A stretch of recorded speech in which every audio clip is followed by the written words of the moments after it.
Section 1. The Floating Timeline. The theory that starts everything. Let's begin at the very end of the problem, because that's where the strangeness is most visible. Bart Simpson is 10 years old. He was 10 years old on December 17th, 1989, the night the show first aired. And right now, in whatever year you happen to be watching this, he is still 10. Lisa Simpson is 8. She has been 8 for longer than most of the people who love this show have been alive. Maggie is 1. Homer and Marge are somewhere in their mid-30s, the same mid-30s they occupied when the Berlin Wall was still standing and the internet was something only universities had access to. 36 years have passed in the real world. 36 seasons of episodes. Nearly 800 individual stories set in the same town with the same family on the same street. And in all that time, through all those episodes, across every birthday party and Halloween special and Christmas episode, nobody in Springfield has gotten a single year older. Most people, when they think about this at all, file it away under cartoon logic. Of course they don't age, they're animated characters. That's just how these shows work. The Flintstones didn't age, Scooby-Doo didn't age, this is a genre convention, not a mystery. But here's the thing, The Simpsons is not most shows. It is the longest-running animated series in American history. It is the longest-running scripted primetime show ever produced. It has been on the air for so long that people who were born after it premiered have now grown up, gone to college, gotten married, had children, and some of those children are old enough to watch the show themselves. All of that has happened, and still Bart is 10. When a show runs for 2 or 3 seasons without its characters aging, that's a convention. When a show runs for 36 years without its characters aging, that's something that demands a closer look. Because here is what 36 years of a frozen timeline actually means when you map it against the fabric of the show. Homer and Marge's backstory has been rewritten at least 4 times. When the show began, their courtship was set in the late 1970s. Homer had the hair, Marge had the dress. The music was right. They were exactly the right age to have met in that era if they were in their mid-30s in 1989. But as the decades passed and the floating timeline dragged the present forward, the show had a problem. If Homer and Marge are still in their mid-30s in 2005, they couldn't have met in 1978. The math didn't work anymore, so the writers quietly moved their origin story forward. In flashback episodes from the mid-2000s, Homer and Marge's youth was reframed around the early 90s, then the 2010s. Each time the show needed to revisit their past, it borrowed from whatever decade felt current, and the previous version was left behind without ceremony. These characters don't have a fixed past, they have a sliding one. Think about what that means for a moment. Homer Simpson does not have a history. He has the most recent draft of a history, subject to revision the next time the writers need him to have been young during a specific cultural moment. The man has no stable memories. He has whatever memories make the current episode function. And then the next episode, those memories might belong to a completely different decade. This is the floating timeline, and most analysis stops here. It's a production technique. It creates continuity problems, but it's manageable. The show acknowledges it occasionally with a wink, and the audience accepts it, and everyone moves on. But every major theory about The Simpsons arrives at the floating timeline eventually, and they all treat it differently. They all use it as evidence for something larger. The frozen ages are not just a production choice, they're a symptom. A symptom of what depends entirely on which theory you're working from. And that's what this entire video is about. We are going to work through every significant theory about The Simpsons, starting with the smallest and building toward the ones that reframe the entire show. Along the way, we're going to keep coming back to the floating timeline, because it's the thing every theory has to explain. Some do it elegantly, some do it devastatingly. A couple do it in ways that are genuinely difficult to shake. Rank them by how much they change the show, and you start with the ones that leave the comedy intact and end with the ones that transform 36 years of jokes into something that feels more like an elegy. So let's start with the baseline, the world as Springfield presents it. Before we apply any theory at all, Springfield is a mid-sized American town.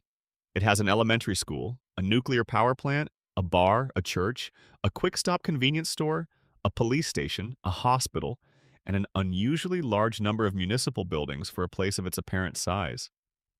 It is governed loosely and corruptly.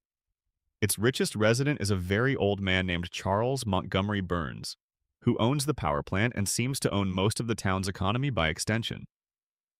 Its most famous family is the Simpsons. Father, mother, three children, a dog, a cat. On the surface, Springfield functions as a satirical stand-in for American suburbia. The jokes are about consumerism and incompetent government and the gap between the life Americans are sold and the life they actually live. The show is funny. It has always been funny. At its peak, it was one of the funniest things ever made. But even at its funniest, even during the years when the writing was sharpest and the characters felt most alive, there were these moments. These accumulations of detail that seemed to be pointing somewhere. The three-eyed fish pulled from the river near the power plant. The safety violations at the nuclear facility. Homer's crayon. Maggie's silence. The way Burns looks directly at you sometimes and seems to know something the show has never said out loud. The floating timeline is where all of those details converge. Because every theory about The Simpsons is really a theory about why time has stopped, and how you answer that question determines what kind of show you've been watching. Let's rank them from the bottom of the list to the top. From the theories that change the least to the theories that change everything. At the bottom of the ranking, not because they're uninteresting, but because they leave the fundamental nature of the show intact, are what we might call the production theories. The ones that treat the frozen timeline as intentional craft rather than in-universe evidence. The Simpsons doesn't let its characters age because aging would eventually end the show. If Bart turned 11, then 12, then 18, then graduated and moved away, the family dynamic that makes the show function would dissolve. The comedy depends on specific relationships, Homer and Bart's tension, Lisa's intelligence being undervalued by everyone around her, Maggie's helplessness, Marge holding everything together from the middle. Age any of those characters significantly and the relationships transform. Age all of them and you no longer have the same show. This is a real and valid explanation. It's the one the show's creators lean on in interviews. Matt Groening has said essentially this. Al Jean has said essentially this. The writers understand that The Simpsons is a concept as much as a story, and concepts can run indefinitely in ways that stories cannot. The production theory ranks at the bottom of our list not because it's wrong, but because it changes nothing. If the frozen timeline is purely a production decision, the show is exactly what it appears to be. A very long-running comedy with some continuity issues and a soft relationship with its own internal logic. There's nothing sinister in that. There's nothing tragic in it. It's just television doing what television does when a formula works. So that's the floor, the production explanation. Everything above it on this list changes the show in some way, some of them in ways that are difficult to come back from once you see them. Moving up the scale slightly, we have what I'd call the cultural mirror theory. This one isn't really a theory about Springfield's internal logic at all. It's a theory about what the show is for, what role it plays in American culture. And it has a very interesting answer to the question of why nobody ages. The Simpsons doesn't let its characters age because we won't let them age. Not the writers. Us. The audience. The people who have been watching since 1989, or since 1995, or since the reruns started playing in syndication and a whole new generation found the show. We, the viewers, have made a collective agreement with this show that is deeper and stranger than a typical entertainment relationship. We have decided that The Simpsons are permanent. We have decided that Springfield is a place that will always be there, always the same, always waiting. Think about what The Simpsons represents in the specific way that no other show does. It is the longest continuously running fictional family in television history.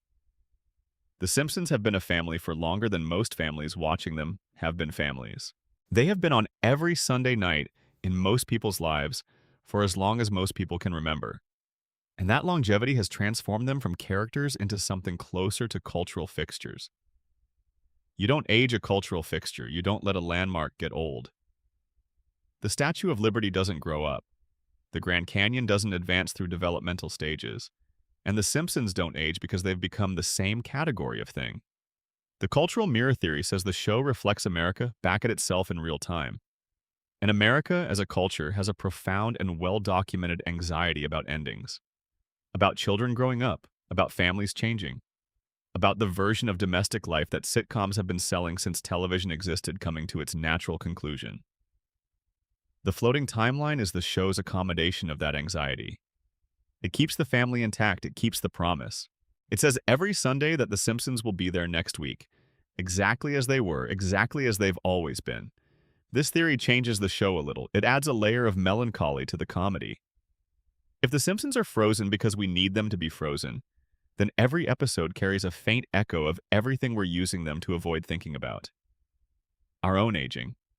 The families we came from changing around us. The specific version of home that this specific show represents, existing permanently in television while it doesn't exist permanently anywhere else. But the cultural mirror theory is still largely external to the show. It's about what the show does for its audience rather than what's actually happening in Springfield. To get to the theories that rewrite the show from the inside, you have to go further up the list. And to get to the very top, you have to start with something that most people barely notice. Something that sits in the background of almost every Springfield scene, visible but unremarked upon. Something that has been leaking into the show's logic since the second season, the nuclear power plant. Everything ultimately comes back to the nuclear power plant. Drop a comment below with your location and the time you're watching. And if you're settling in for the night, go ahead and subscribe so you catch everything we put out. Now let's keep going. Section 2. The nuclear mutation theory. Springfield as a contamination zone. The Springfield nuclear power plant is a 2-unit pressurized water reactor facility. It sits on the edge of town, visible from most of Springfield's major locations. It dominates the skyline the way that the Eiffel Tower dominates Paris, except instead of being a monument to human achievement, it is a monument to regulatory failure and institutional negligence. It is owned and operated by Charles Montgomery Burns. It employs a significant portion of Springfield's workforce, including Homer Simpson, who works in Sector 7G as a safety inspector. His job, in the most literal and important sense, is to prevent the facility from poisoning the surrounding community. A surprise safety inspection of the Springfield nuclear power plant found 342 violations. Not minor paperwork issues, not bureaucratic technicalities, 342 actual safety violations in an active nuclear facility. The estimated cost to bring the plant up to code was $56 million. Burns refused to spend it. He didn't contest the violations. He didn't argue that the inspectors were wrong. He simply declined to fix the problems because fixing them would require admitting that they existed. And admitting they existed would mean someone might start asking questions about what those problems had already done. And what had they done? The violations the show depicts over its run are genuinely alarming when you list them together. Radioactive waste dumped directly into bodies of water. Radioactive waste dumped onto children's playgrounds. Plutonium used as a paperweight on someone's desk. Cracked cooling towers patched with chewing gum. Luminous rats in the facility's walls. And one detail that the show drops with characteristic casualness and never revisits. Human skeletons in the basement of the nuclear facility. Bones. People who are no longer alive stored in the substructure of an operating reactor. The show mentions this, moves on, and nobody asks a single question about it. The safety inspector responsible for preventing all of this, the man whose specific professional function is to stand between this facility and the people living around it, is Homer Simpson. A man who, in a later episode, is revealed to have an IQ low enough to qualify as a clinical cognitive disability. A man who has had a crayon lodged in his brain since childhood, physically reducing his cognitive function. A man who has at various points fallen asleep at his workstation during meltdown warnings, brought food into active reactor areas, and once caused a nuclear incident by throwing a donut at the reactor core to see what would happen. That is the barrier between Springfield's residents and radioactive catastrophe, and he has been standing there failing at that job for more than 3 decades. Now, here is where the theory begins in earnest. The first visible evidence of what the plant is doing appears in Season 2. A fish is pulled from a river near the power plant. The fish has 3 eyes. Not a mutation that looks subtle or might have a natural explanation. 3 fully formed eyes in a fish that should have 2, in a river that runs downstream from a facility with 342 safety violations and cracked cooling towers held together with chewing gum. The fish becomes national news within the show's universe.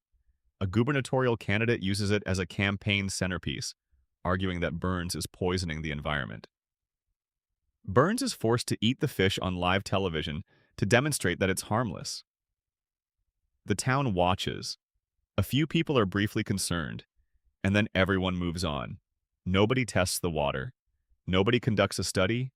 Nobody asks the question that is so obvious it should have been the first thing out of every parent's mouth in Springfield. If the fish have 3 eyes, what is happening to the people drinking the water those fish live in? That question goes unasked for years, but the show eventually answers it in the most indirect and visually striking way possible. In Season 8, an episode called The Springfield Files depicts Homer encountering what he believes is an alien in the woods near Springfield. The town panics. FBI agents are called in. The mystery builds. And when the reveal finally comes, the alien isn't an alien at all. It is Mr. Burns. Burns has been undergoing a weekly medical treatment so intensive, so loaded with chemicals and radiation, that it causes his entire body to emit a visible green glow. The treatment keeps him alive for exactly 1 more week. Without it, he dies. After each session, Burns wanders out of the treatment facility in a dazed, euphoric state, stumbling through the woods like something that doesn't quite fit inside the category of human being. He glows in the dark, not as metaphor, literally. His body produces visible light because it is so saturated with radiation. And the people of Springfield, the people who live in the shadow of his power plant, the people whose fish have 3 eyes and whose water runs downstream from cracked cooling towers, see this glowing figure in the forest and their first instinct is not the power plant. It is not radiation. It is a visitor from another world. That is the depth of the denial. The theory built around the nuclear plant is this. The power plant is not a background detail. It is the central fact of Springfield. It is the thing that explains the appearance of every character in the show. The thing that explains why nobody ages. The thing that explains why Homer can survive injuries that would kill any normal person. The thing that explains the yellow skin and the bulging eyes and the 4 fingers and the overbites and the impossible hair that maintains its shape without product. All of it traces back to the same cracked cooling tower, leaking the same invisible material into the same water supply. Let's look at the evidence for the physical mutations. Homer Simpson has a skull shape that does not occur in nature. Bulging eyes, a massive overbite, 4 fingers on each hand, an IQ so low it constitutes a clinical disability under standard psychological definitions, and a body that can absorb punishment that should be fatal with a recovery rate that is, by any biological standard, impossible. He has been shot, electrocuted, fallen from significant heights, been hit by vehicles, survived explosions. In every case, he recovers completely within the episode. His healing rate is not the healing rate of a human being. It is the healing rate of something that has been fundamentally altered at the cellular level. Marge Simpson shares the same bulging eyes, the same 4 fingers. Her hair defies physics, growing straight upward in a tower she has maintained in the exact same shape for 36 years. The hair never falls. It never droops.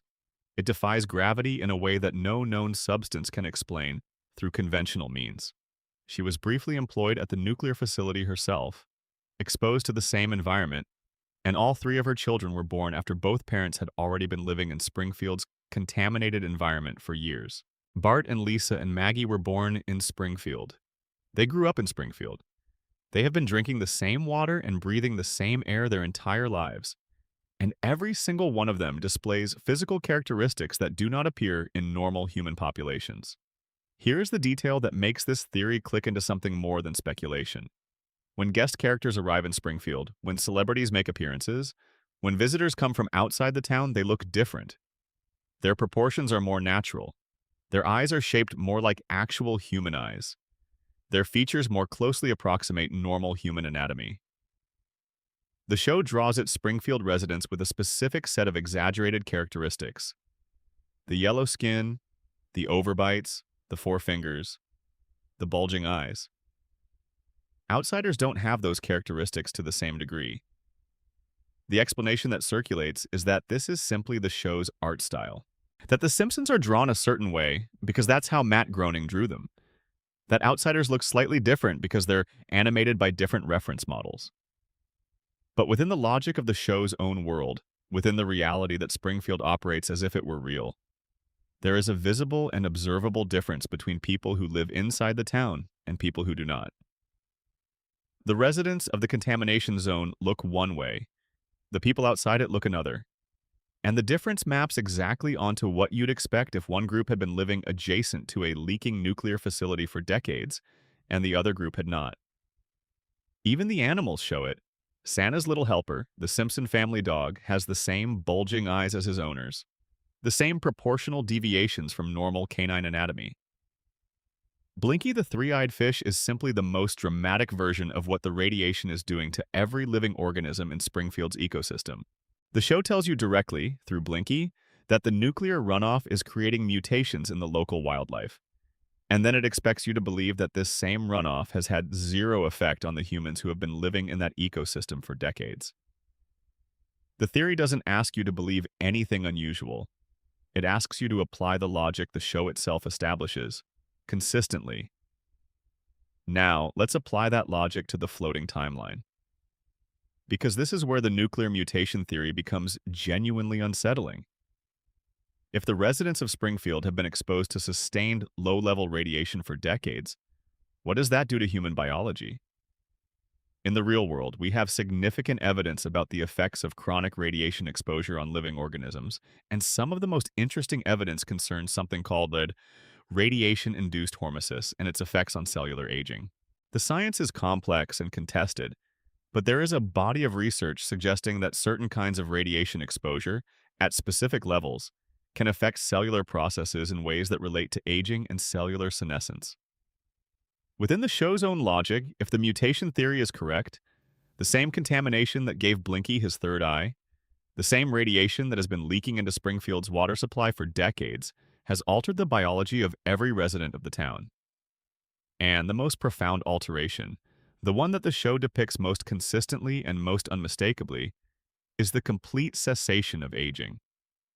Nobody in Springfield gets older because the radiation has done something to their cells that prevents the normal aging process from advancing. It's not that they're frozen artificially. It's that their bodies have been so fundamentally altered by the contamination that the biological mechanisms of aging have been disrupted. Damaged, warped into something that no longer functions the way human cellular aging is supposed to function. This is a genuinely disturbing conclusion, and it has an even more disturbing corollary. If the radiation prevents aging, what else does it prevent? Or rather, what else does it cause? The show depicts Springfield's residents as unusually poor at long-term thinking, unusually susceptible to mob behavior, unusually quick to forget catastrophic events that should change their community permanently. The town has been destroyed and rebuilt. It has been sealed under a dome by the federal government. It has survived nuclear near misses and environmental disasters and the literal blocking of the sun. And after every single one of these events, by the next episode, the slate is clean. Nobody remembers. Nobody connects the new disaster to the last disaster. The reset button is pressed, and Springfield goes on exactly as before. The standard explanation is that this is episodic storytelling. Each episode is its own self-contained unit. Consequences don't carry over because the format doesn't require them to, but the nuclear mutation theory offers a different explanation. The radiation hasn't just affected the residents' bodies, it has affected their minds. Specifically, it has affected the neurological systems responsible for critical thinking, pattern recognition, and long-term memory consolidation. The same contamination that prevents the fish from developing correctly, the same contamination that gives Homer his impossible healing rate, has done something to the way Springfield's residents process and retain information. They forget because the poison in their water and air has compromised the part of their brains responsible for remembering. They don't ask why their fish have three eyes because they can't. Not because they're lazy or stupid in the ordinary sense of the word, but because the cognitive architecture required to draw that connection and hold on to it and act on it has been quietly eroded by decades of exposure to the same substance that owns the skyline. Burns knows this. The show makes it essentially explicit across multiple episodes. Burns undergoes weekly medical treatments that manage his own radiation exposure. He funds private medical research. He has personal physicians. He understands, in a way no one else in Springfield does, what radiation does to biological systems, because he is personally dependent on controlling radiation's effects in his own body. And his plant is the source. The facility he owns and operates and refuses to fix is the mechanism by which the entire town is being maintained in a state of cognitive and physical mutation that serves his interests perfectly. A population that can't think clearly is a population that can't organize resistance. A population whose memories reset after every catastrophe can't build the institutional knowledge required to hold power accountable. A population too cognitively impaired to ask obvious questions is a population that will keep electing the same officials, shopping at the same store, working at the same plant, and drinking the same water for as long as the water keeps flowing. And the nuclear mutation theory's most elegant structural point. Homer's continued employment is not negligence on Burns's part. It is strategy. When German investors briefly purchased the plant, the first thing they did was fire Homer. The second thing they did was assess the cost of bringing the facility up to safety code, and the estimate nearly bankrupted them. Burns bought the plant back and immediately rehired Homer. A competent safety inspector would shut the plant down within a week. Homer ensures the violations continue. The radiation keeps leaking. The water stays poisoned. The population stays exactly as pliant and compliant and cognitively limited as Burns requires. The nuclear mutation theory changes the show significantly. It changes the comedy into something darker, because every joke about Homer's stupidity becomes a symptom. Every laugh at Springfield's collective inability to notice obvious things becomes a laugh at people who are being systematically poisoned. Every reset becomes evidence of damage rather than a production convention. But it doesn't change the fundamental shape of what you're watching. It recontextualizes the comedy. It adds weight to it. The family is still recognizably The Simpsons. The show is still recognizably a comedy. It's just a comedy that has been quietly telling you something terrible for 36 years. The theories that rank higher on our list change more than the comedy's tone. They change the nature of the reality you're watching. Section 3. The Springfield Dimension Theory. When geography breaks the rules of physics. Before we get to the theories that change everything, let's spend some time with one that's often overlooked, because it seems like a production problem rather than a genuine mystery. Where is Springfield? This question has been asked by every Simpsons fan at some point, and it has been answered in approximately 40 different incompatible ways by the show itself. Springfield is in the north. Springfield is in the south. It has an ocean. It has mountains. It has a desert. It borders Ohio, Nevada, Maine, and Kentucky at various points in the show's run. It is sometimes coastal and sometimes landlocked. It is sometimes a short drive from a major American city and sometimes impossibly isolated. It has weather that ranges from severe blizzards to tropical heat waves within a single season. No real American town has all of these features, not even close. The continental United States is a large country, but its geographic features are distributed in ways that make it impossible for any single location to have ocean frontage, mountain ranges, desert landscapes, and farmland all within convenient driving distance. What Springfield has is not the geography of a town. It's the geography of a dream. Matt Groening confirmed in a 2012 interview with Smithsonian Magazine that Springfield was named after his hometown of Springfield, Oregon. For approximately 2 days, the internet considered the mystery solved. Springfield was in Oregon. Case closed. And then the show continued producing episodes that place Springfield in geographic context completely inconsistent with Oregon. The writers didn't honor Groening's answer, they kept the contradiction alive, which tells you something important. The geographic impossibility of Springfield isn't an oversight. It's a feature. The show has been protecting it deliberately. The conventional explanation is that Springfield is meant to be everywhere. Every American watching the show should be able to see their own town reflected in Springfield. Universal geography serves universal relatability. If Springfield is in Oregon, then people in Georgia and Texas and New York feel slightly less at home there. If Springfield is nowhere and everywhere, it belongs to everyone. This is true and it's intentional. Gruning has confirmed this design philosophy. But under the lens of the theories we're building towards, Springfield's geographic impossibility takes on a different quality. If the nuclear mutation theory is correct, and if the contamination from Burns's facility doesn't just affect biology but affects the physical environment as well, then Springfield's impossible geography might be another symptom of the same cause. The radiation that creates three-eyed fish and prevents aging has warped the spatial logic of the town itself. Geographic features that should be hundreds of miles apart have been compressed into a single region. The laws of geography, like the laws of biology, don't function normally in a contamination zone. This sounds absurd, but follow the internal logic. The show has established that Springfield operates by different rules than the rest of the world. Its residents have different biology, its billionaire has been alive for over a century. Its citizens' memories reset after catastrophes. If you're already in a world where all of those things are true, why should the landscape be exempt? But the theory that sits above the geographic impossibility in our ranking is the one that treats Springfield's unfixed location as something more purposeful. Springfield floats because floating is legally safer than landing. Consider what it would mean for Springfield to have a fixed state.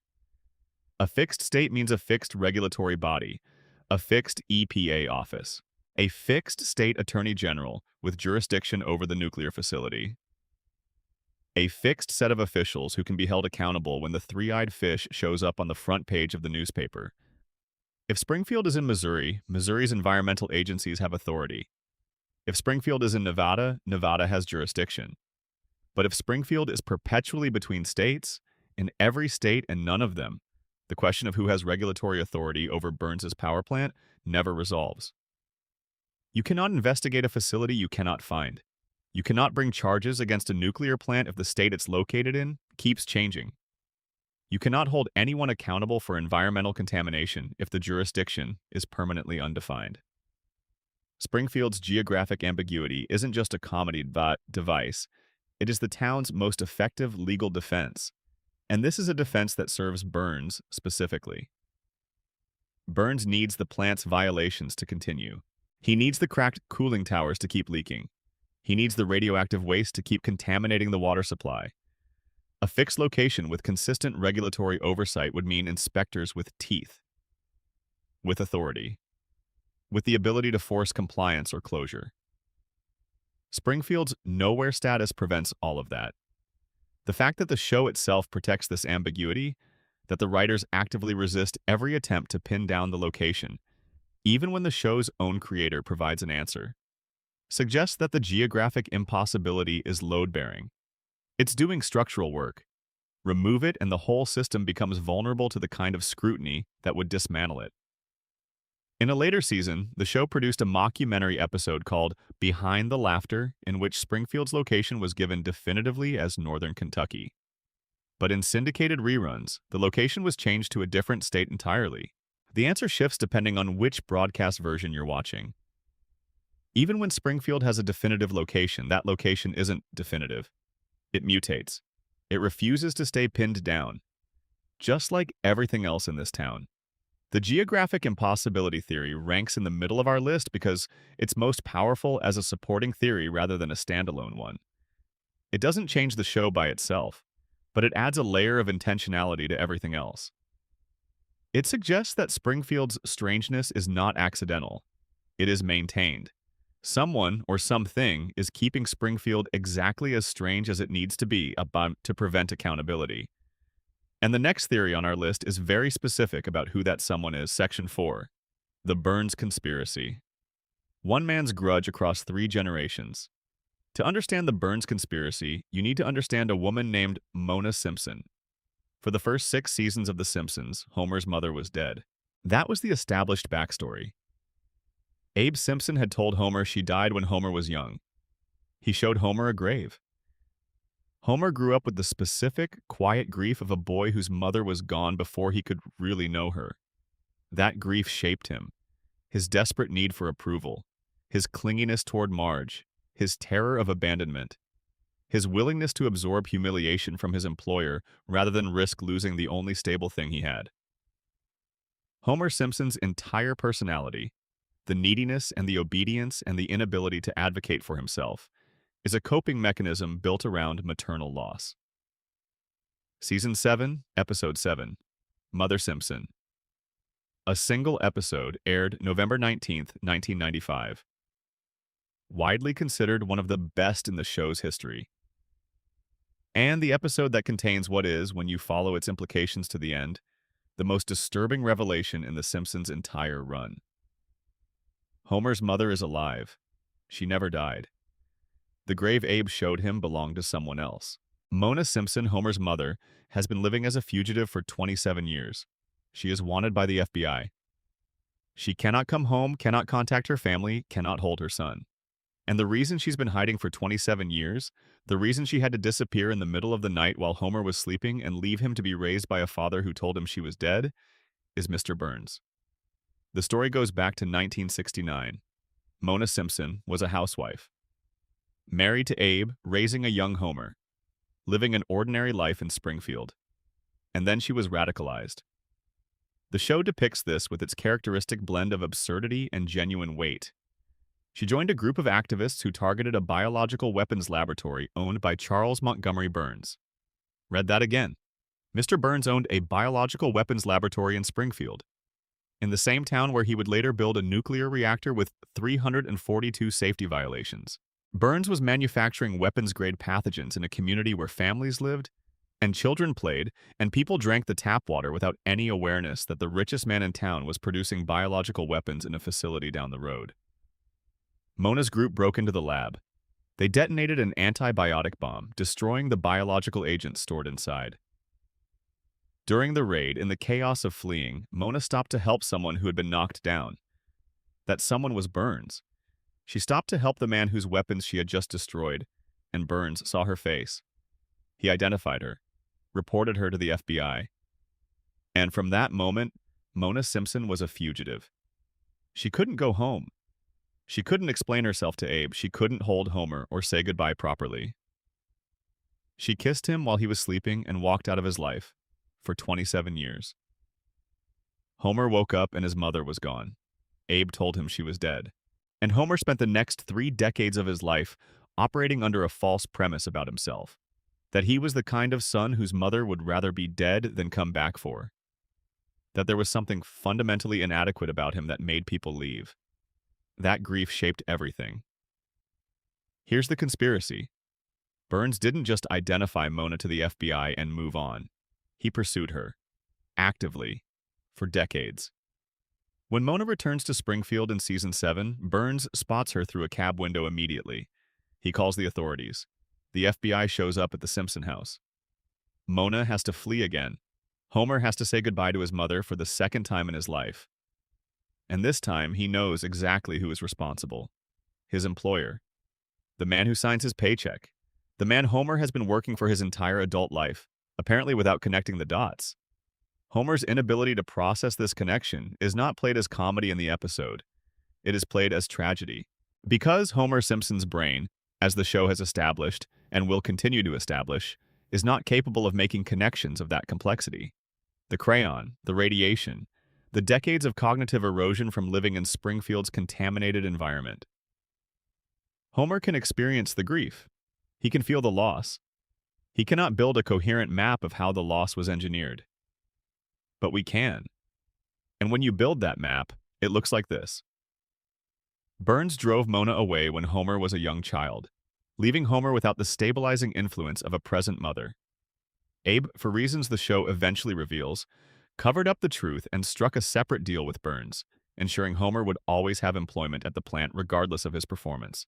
The result of these two moves, separated by years and operating through different mechanisms, is a man who grew up emotionally devastated, desperate for any approval, incapable of challenging authority, and contractually guaranteed to spend his working life inside the facility that poisons him. The deal with Abe deserves its own examination. The show reveals in a later season that Burns had committed a crime and Abe had discovered it. In exchange for Abe's silence, Burns guaranteed Homer a job at the plant in perpetuity. No matter how many mistakes Homer made, no matter how incompetent he proved himself, no matter how many documented errors accumulated in his file, 742 of them at one count. Homer could not be permanently let go because the deal protected him. This looks, on the surface, like a benefit. Job security. Homer always has employment, always has income, always has the stability to keep his family and their house on Evergreen Terrace. But follow the logic. The deal guarantees that Homer works in a dangerous nuclear facility for the rest of his working life. It guarantees that Homer is daily exposed to the radiation from a plant with 342 safety violations. It guarantees that Homer, who could theoretically seek better employment elsewhere, never has real reason to. The deal doesn't give Homer freedom. It chains him. And if Burns is the one who orchestrated Mona's disappearance, and if Burns is the one who struck the deal with Abe that ensures Homer stays at the plant, then Burns has architected Homer's entire adult life. The jabaya, the daily radiation exposure, the cognitive decline that makes Homer incapable of understanding his own situation. All of it flows from decisions Burns made, some of them before Homer was old enough to understand what decisions were. The show doesn't present this as a deliberate master plan in any single episode. Burns's grudge against Mona seems, on its surface, like the petulant retaliation of a powerful man who had his property damaged. But the aggregate of what Burns does, the identification, the FBI report, the decades of active pursuit, the Abe deal, creates something that looks less like retaliation and more like management. Like Burns understood something about Homer from the very beginning, that a broken version of Homer was more useful than an intact one. The episode that proves this, indirectly, is one from season 12. Homer's brain is discovered to have a crayon lodged in it, physically reducing his intelligence. When the crayon is removed, Homer's IQ rises dramatically. He becomes articulate, thoughtful, analytically capable, and deeply unhappy. He sees Springfield for what it really is. He sees his job for what it really is. He sees the architecture of his own life with sudden clarity, and the clarity is unbearable. He chooses to have the crayon reinserted. He chooses the fa. But the question the show never asks about the crayon is the one that makes the Burns conspiracy terrifying. How did a crayon get lodged in a child's brain without anyone noticing? Homer lived in Springfield his entire childhood. He saw Springfield's doctors. He had checkups. He went to school. Not one person in all of that time identified a foreign object in his skull. Either every medical professional in Springfield is catastrophically incompetent, or someone knew the crayon was there and chose to leave it. If Burns's influence extends into Springfield's healthcare infrastructure, if the doctors are employed by or answerable to the same system that Burns controls, then Homer's crayon isn't an accident waiting to be discovered. It is a maintenance decision. It is the town's medical establishment, consciously or not, maintaining Homer's cognitive limitation because Homer's cognitive limitation serves the system. The Burns conspiracy changes the show considerably. It transforms Homer from a comedic creation into a figure of genuine pathos. Every joke about his stupidity now has a question behind it. Would he be this way if Burns had not intervened in his family when he was 6 years old? Every moment of Homer's obedience toward Burns, every scene where Homer absorbs Burns's contempt or forgets his own name, carries the weight of everything Burns took from him. The comedy doesn't disappear, but it gains a shadow. And Mona's death, which comes in a later season, becomes one of the show's most devastating sequences in this light. Homer sits beside her. He holds her hand. He watches the mother he barely knew slip away for the last time. The show doesn't reach for a joke. It doesn't cut away. It just lets Homer have the moment and the grief and the terrible arithmetic of 27 years he'll never get back. No joke. No reset. Just a man and his mother and the weight of everything a single powerful man's grudge cost them both. Section 5. Who really shot Mr. Burns? The case that was closed but never solved. The summer of 1995. You need to understand what that summer was like if you want to understand why this matters as much as it does. The Simpsons had been on the air for 6 seasons. It was arguably the most culturally dominant television show in America. Nothing else was doing what it did. Nothing else had its combination of genuine wit and emotional depth and satirical precision. And in the spring of that year, the show announced that it was going to do something no animated series had ever attempted. A genuine mystery.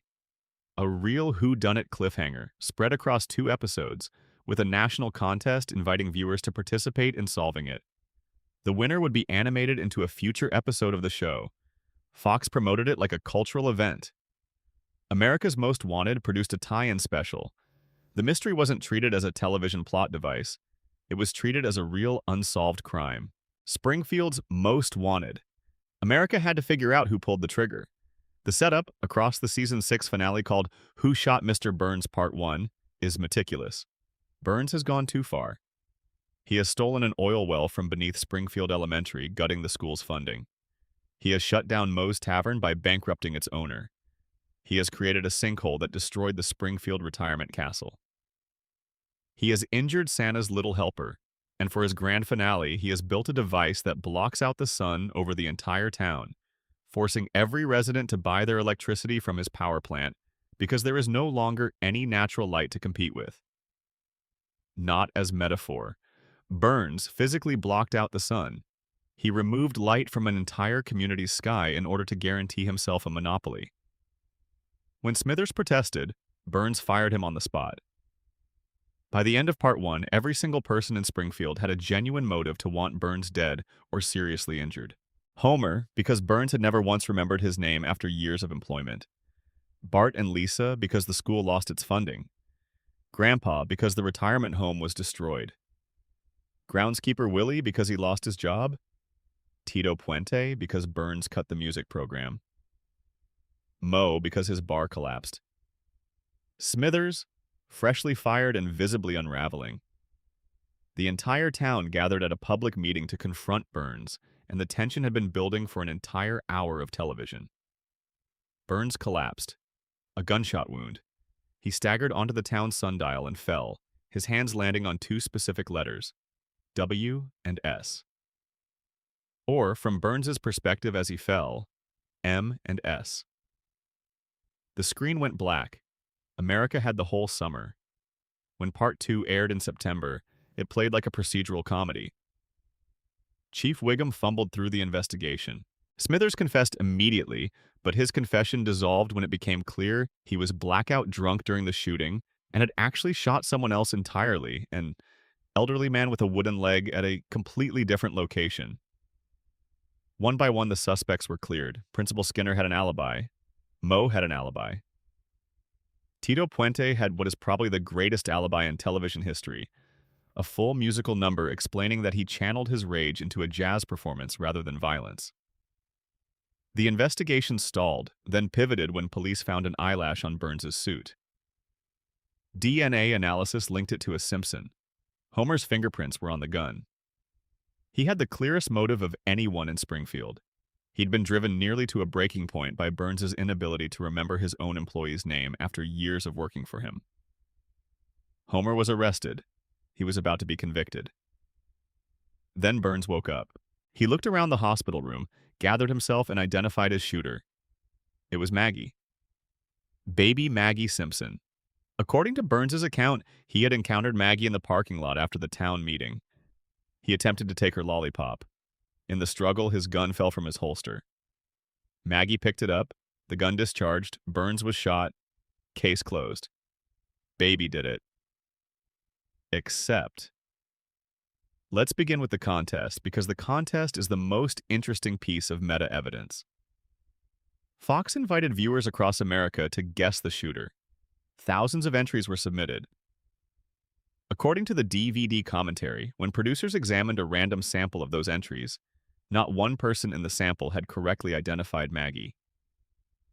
The contest had to award the prize to someone who got it wrong, replacing the animation with a cash payment. The one person known to have submitted the correct answer had done so on a college internet account that was no longer active when producers tried to reach them. The show's creators had designed a mystery, told the public it was solvable from the clues in Part 1, run a national contest around it, and essentially nobody figured it out. Which means one of two things. Either the clues in Part 1 were insufficient to point logically toward Maggie, or the answer didn't follow logically from the evidence in the way the show claimed it did. Both of those possibilities are damning. Now let's look at the evidence itself. Burns falls on the sundial. His hands point to W and S. From his perspective, M and S. The show tells us this means Maggie Simpson. M for Maggie. S for Simpson. The sundial clue is the central physical evidence that the show uses to point toward its answer. Except Burns himself, speaking on camera, stated that his positioning on the sundial was not intentional. He did not deliberately fall to indicate his attacker's initials. He just fell. The central piece of evidence in the show's solution was explicitly described by the victim as coincidence. Burns fell on the sundial the way a man falls when shot. The letters mean nothing because the man whose hands were pointing at them said they mean nothing. Then there's the gun. Burns carried a weapon in a holster. Before the shooting, the holster is shown empty. The gun was missing from his person before the attack occurred.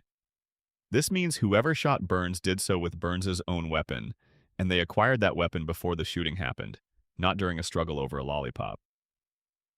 They had the gun in advance, or they had accessed it at some point before the encounter the show depicts. Now consider what this tells us about the shooter. It eliminates anyone who brought their own weapon to the meeting because the bullet came from Burns's gun. Most of the primary suspects, the people who were angriest and most visibly threatening at the town meeting, had come prepared. They had weapons already.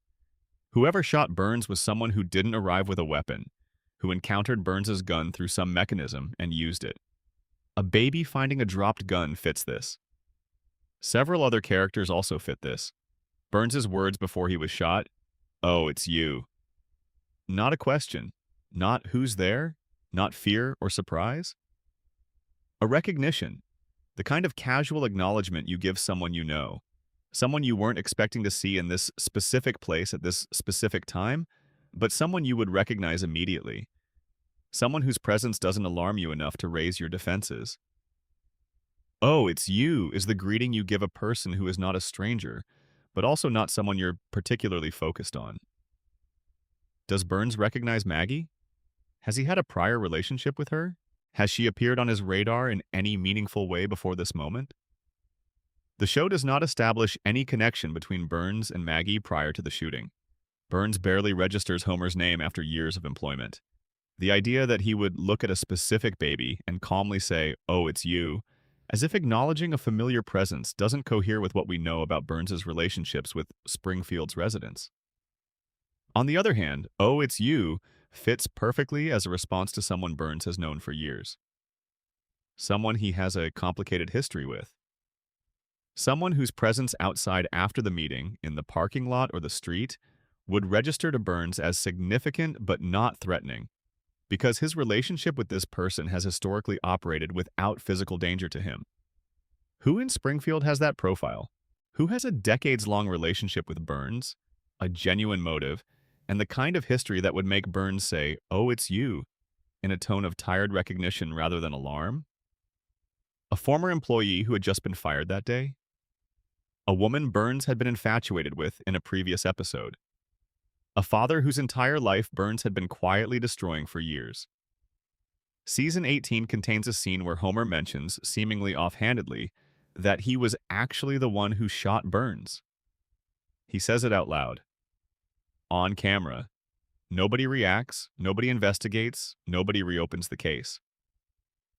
The richest man in town was shot, and one of his employees just confessed to it on what functions as a public record, and the show treats it as background noise. Either Homer is lying for attention, which is entirely within his character, or the confession is genuine and the original verdict was wrong. And if Homer did it, then Maggie was framed. Not maliciously, necessarily, but through the operation of a system that needed to close the case and found in Maggie the perfect resolution. Chief Wiggum says it himself. No jury in the world would convict a baby. Blaming Maggie is the cleanest possible ending to the investigation. An infant cannot be prosecuted, cannot testify, cannot understand the accusation, cannot organize a defense. Maggie is the perfect resolution to a case that needs to be closed without anyone going to prison. There's a theory built around Marge as the real shooter, and it has genuine structural support. Marge had watched Burns destroy her children's school, injure her family's dog, and steal natural light from her entire community. She had every reason. And in a previous episode, Burns had developed what the show portrayed as a genuine infatuation with Marge. If Burns was shot by Marge, his response on waking up would have been to protect her. He wouldn't name the woman he'd been infatuated with. He'd look for a way to deflect. The sundial provided that deflection. The initials were meaningless, he'd said so himself, but they pointed toward a conclusion that protected the real shooter and closed the case with no one going to prison. Maggie was convenient. Maggie was the answer that solved everything without solving anything. And the final shot of the episode, where Maggie sits alone in an empty room and moves her pacifier in a gesture that mimics pulling a trigger, is the show being deliberately ambiguous about what you're watching. Is it confession? Or is it a baby imitating something she saw someone else do?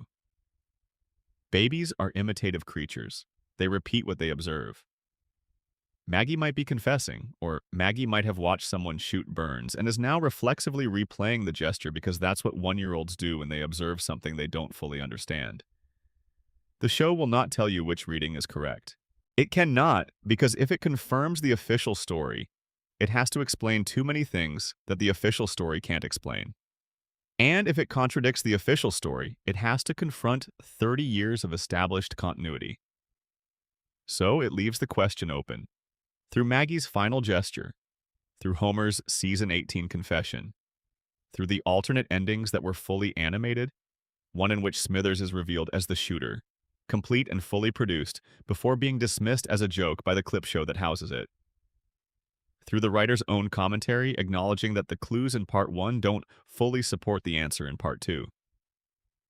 The greatest mystery in Simpsons history was not solved. It was closed. And in Springfield, as we'll continue to see, those are entirely different things. Section 6. Mr. Burns is too expensive to die. The immortality theory. How old is Mr. Burns? The show has answered this question many times, and each answer is different. His age has been stated directly in some episodes and implied through biographical references in others. The references to historical events he claims personal experience with span from the late 1800s to the present day. He has spoken of events from before the turn of the 20th century as direct personal memories. He has described working relationships with historical figures who died long before most of the show's audience was born. He served in World War II. He attended Yale, which places his education no later than the 1920s at the most conservative estimate. He has referenced the Gilded Age not as history, but as lived experience. Put any of this together, and Burns is at minimum well over 100 years old. In some readings of the show's continuity, he might be approaching 150. Whatever the precise number, he is definitively beyond the biological lifespan of any known human being. And he functions. He runs a multi-billion-dollar corporation. He manipulates municipal politics with sophisticated strategic thinking. He orchestrates schemes that require sustained cognitive effort, long-term planning, and a working understanding of modern technology, modern finance, and modern law. His body is frail, yes. His physical strength has been a joke since the show began, but his mind is sharp. In many ways, Burns is the most cognitively capable character in Springfield. He operates at a level of strategic intelligence that no one else in the town can approach. The show addresses the question of his survival directly in the Springfield files. Burns undergoes a weekly medical treatment so intensive that it causes his body to emit visible light. The treatment keeps him alive for exactly 7 more days. Then he needs another dose. The margin for error is 0. Miss one treatment and Burns does not decline. He dies. His life is maintained on a weekly schedule the way you maintain machinery through regular servicing. And the treatment involves radiation. Of course it does. The man who owns a nuclear power plant, whose facility has been leaking radioactive material into Springfield's water supply for decades, is personally dependent on controlled radiation exposure to sustain his own biological functions. Burns isn't just profiting from radiation. He is, in a very real sense, powered by it. His body has been so fundamentally altered by a lifetime of proximity to nuclear material that it can no longer maintain itself through normal cellular processes. It requires external radiation input on a regular schedule, the way a normal human requires food and water. This creates a closed loop that is both elegant and deeply uncomfortable. The same substance that Burns has been leaking into Springfield's water for decades, The substance that has mutated the fish and possibly altered the biology of every person in the town is the substance that keeps Burns alive. He profits from radiation at the corporate level by selling electricity. He profits from radiation at the personal level by surviving beyond any natural human lifespan. And the contamination that gives him his longevity is the same contamination he's been distributing to everyone who lives downstream from his cracked cooling towers. The Three Stooges syndrome scene deserves its own treatment. Burns visits a doctor who informs him, with growing disbelief, that he has contracted every disease known to medical science. Simultaneously, Burns's body hosts every known illness at the same time, and the reason this hasn't killed him is that the diseases exist in a state of perfect biological gridlock. Each illness is trying to advance and being blocked by every other illness trying to advance simultaneously. The doctor compares it to three people trying to walk through a doorway at once. None of them can get through. Everything that should kill Burns is held in stasis by everything else that should kill Burns. The scene is played as comedy, and it is genuinely funny. But if you apply the radiation framework, it stops being absurd and starts being the show's most accurate description of what Burns's weekly treatments are actually doing. The treatments don't cure his diseases. They can't. There are too many and they're too varied, and they've been in residence too long. What the treatments do is manage the equilibrium. They keep every illness balanced against every other illness, preventing any single condition from gaining dominance. It is not medicine in any conventional sense. It is nuclear maintenance. Burns's body is a reactor, and the weekly treatments are the equivalent of adjusting the control rods to prevent a catastrophic cascade. Without the treatments, the equilibrium collapses. Every disease surges forward simultaneously. The gridlock dissolves, and Burns dies in a manner that would be medically extraordinary if anyone were present to observe it. The person who manages this process is Waylon Smithers. Smithers is framed by the show as Burns's devoted assistant, a man whose loyalty borders on obsession and whose feelings for his employer extend well beyond professional duty. But there is a layer to Smithers' devotion that the show gestures at repeatedly without ever making fully explicit. Smithers doesn't just manage Burns's schedule because he is loyal. He manages Burns's schedule because he understands, in a way that nobody else does, what happens if he doesn't. If Smithers misses a treatment appointment, Burns misses his dose. If Burns misses his dose, the equilibrium collapses. If the equilibrium collapses, Burns is dead within a week. Smithers isn't devoted to Burns primarily out of love. He is devoted because he is the only person who fully comprehends the maintenance schedule that keeps a man alive, and the weight of that knowledge is inseparable from everything else their relationship involves. To leave Burns would not be abandonment in the emotional sense. It would be deciding to kill him. That is the foundation their relationship actually stands on.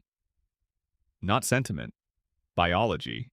The immortality theory extends beyond Burns's personal survival, though. The show hints repeatedly at something the Burns family has been doing for a very long time. The family fortune predates the Industrial Revolution. The Burns dynasty extends back centuries. The show depicts the Burns family tree as one of the oldest and most continuously powerful lineages in American history. Not just wealthy, generationally, structurally, institutionally wealthy in a way that shapes nations rather than just participating in them. If the current Burns has been alive for over a century through artificial means, is it possible that previous Burns patriarchs employed different strategies to the same end? Before nuclear radiation, before modern medicine, before any of the technology that currently keeps Burns functioning past his natural endpoint, were there other methods? Older methods? The show doesn't say, but it establishes that the Burns family has been in continuous control of its wealth and influence for longer than most American institutions have existed. That kind of continuity doesn't happen through ordinary generational succession. Something has been sustaining the line. And then there's the relationship Burns has cultivated with death itself. He has been shot, hospitalized dozens of times, collapsed, fallen, been attacked, been poisoned, been abandoned in wilderness situations that would be fatal for an ordinary person. He has come close to dying more times than any other character in the show's history, and every single time he recovers. Not through cartoon resilience, the kind Homer has. Burns's recoveries are methodical. He comes back through the operation of systems. Money, medical infrastructure, the accumulated machinery of wealth that ensures that no matter what happens to his physical form, there will always be someone standing by with the resources and the knowledge to rebuild him. Homer's survival is passive. The show keeps him alive because it needs him alive. Burns's survival is engineered. Every dollar spent, every institution corrupted, every politician purchased, every doctor retained over the decades serves the single purpose of keeping the treatments coming and keeping the equilibrium balanced and keeping Burns alive past every reasonable endpoint. The immortality theory is disturbing in a specific way that takes a moment to land. Burns existing this long is not the disturbing part. The disturbing part is Springfield's dependency on him. The town's economy runs on the plant. The plant runs on Burns.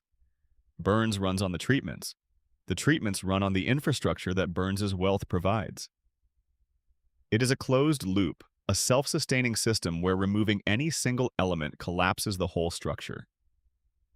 Springfield needs Burns alive because Springfield cannot function without the power plant. And the power plant is inseparable from Burns. The town cannot kill its poisoner because the poisoner is also its lifeline. And that dependency, that terrible economic codependency between a community and the man who is slowly destroying it, is perhaps the most realistic thing in the entire show. That's not a satirical exaggeration of how power works in America. That's just how power works in America. Section 7. The Maggie Theory. The most dangerous person in Springfield. She doesn't talk. She doesn't walk reliably. She communicates through pacifier sounds and the occasional deliberate stare. She is 1 year old, and she has been 1 year old for 36 years. In all that time, she has said one word on camera. Daddy. Voiced by Elizabeth Taylor, treated as a cameo event, never repeated. And in that same time, without speaking a word, she has shot a billionaire, led a daycare rebellion against a tyrannical caretaker, saved her family from multiple life-threatening situations, demonstrated problem-solving capabilities that exceed those of adults 3 times her age, and been tested and found to possess intelligence that the show's own metrics cannot properly measure. She has also, every single time she does something extraordinary, ensured that nobody noticed. Let's start with the shooting because it's the act that defines her in the public consciousness, even though it's actually, when you look at everything else she does, the least interesting thing she's capable of. We've already examined the evidence in the Burns shooting section. We've gone through the contested clues and the alternate theories, and the questions that the official verdict doesn't answer cleanly. But regardless of whether Maggie actually fired the shot or was blamed for someone else's action, the aftermath is what matters here. A baby was identified as the person who shot the richest man in Springfield. The police investigated. The evidence was examined. The official conclusion was that yes, this infant committed an act of violence against a powerful adult, and the legal system's response was essentially a shrug. Chief Wiggum's exact position: no jury would convict a baby. Case closed. Then look at the final shot of the episode. Everyone has left the room. Maggie is alone. She looks around, slowly, checking each corner of the room to confirm that nobody is watching. Then she moves her pacifier in a motion that mimics pulling a trigger. That sequence is 7 seconds long. It contains more behavioral complexity than most characters in the show achieve in entire episodes. First, she waits for the room to empty before she does this. She does not reenact the gesture while others are present. She monitors her environment, confirms her privacy, and only then performs the action. That is not reflexive behavior. That is situational awareness. The recognition that certain behaviors are appropriate in private and inappropriate in public, and the impulse control to act accordingly. Second, she checks all parts of the room. Not just the door, the corners, the windows. She is thorough. This is not a baby acting randomly. This is a person conducting a security check. Third, the gesture itself. Whether it's confession or imitation, it demonstrates memory. She is replaying something, either something she did or something she witnessed. Either way, the event has been encoded and stored. You do not see that combination of behaviors in 1-year-olds. You see it in people who understand consequences and have decided to manage them. Now consider The Longest Daycare, the 7-minute theatrical short released in 2012. This is Maggie's standalone feature, and if you watch it as a document of her capabilities rather than as a cute animated film, it is remarkable. Maggie is dropped at a daycare run with rigid authoritarian efficiency. She identifies a caterpillar about to become a butterfly. Another child, a consistent bully who appears in various Simpsons episodes, wants to destroy it. Maggie decides the caterpillar will be protected. What follows is a miniature action sequence in which Maggie outmaneuvers the bully, avoids the daycare staff, navigates the facility's physical security, and ultimately succeeds in getting the butterfly safely outside. She does all of this without speaking. She does it through observation, planning, improvisation, and a quality of adaptive problem-solving that is genuinely impressive to watch, regardless of the character's age. She reads the environment in the first few minutes of the short and builds a working model of who the threats are, what their patterns are, and where the gaps in coverage exist. She identifies the bully's behaviors and finds a predictive understanding of when he'll be distracted. She uses spatial reasoning to find paths through the facility that avoid supervision. She adapts when her original plans are blocked, finding alternative routes without apparent distress. Her body fails her constantly throughout this. She falls. She stumbles. She cannot run at normal speed. Her motor skills are genuinely those of a 1-year-old. But her decision-making is not. Every choice she makes is the correct one. Every adjustment she makes when a plan doesn't work is appropriate to the new information she's receiving. The gap between her physical capabilities and her cognitive capabilities is profound, and she operates inside it with a kind of calm efficiency that is genuinely strange to watch. The show has tested Maggie's intelligence directly in episodic content, and the results, while varying in specifics, are consistent in implication. She registers as extraordinary, off the standard charts, beyond what the metrics are designed to measure. The family doesn't notice this. The family has never noticed this. They are too occupied with Homer's disasters and Bart's pranks and Lisa's political campaigns to pay careful attention to the baby, who is quietly, consistently solving problems in the background with a level of competence that none of them can match. And here is the critical insight that elevates this from a quirky character observation to an actual theory with structural implications. Maggie has watched what happens to intelligent people in this family. She has watched Lisa Simpson, who is genuinely brilliant, spend her entire childhood fighting for recognition and receiving. In return, mockery, dismissal, and the slow grinding down of someone who keeps announcing their intelligence to a community that finds intelligence inconvenient. Lisa speaks up. She challenges. She demands to be recognized. And Springfield, in its quiet institutional way, makes sure she knows exactly how much that matters. Teachers overestimate how much they like her and then don't follow through. Parents express pride in her and then prioritize Homer's comfort and Bart's chaos over her needs. The community celebrates her occasionally, in specific moments when her intelligence solves a crisis, and then returns to treating her as an eccentric kid with unusual hobbies. Lisa's intelligence is her defining characteristic and her consistent burden.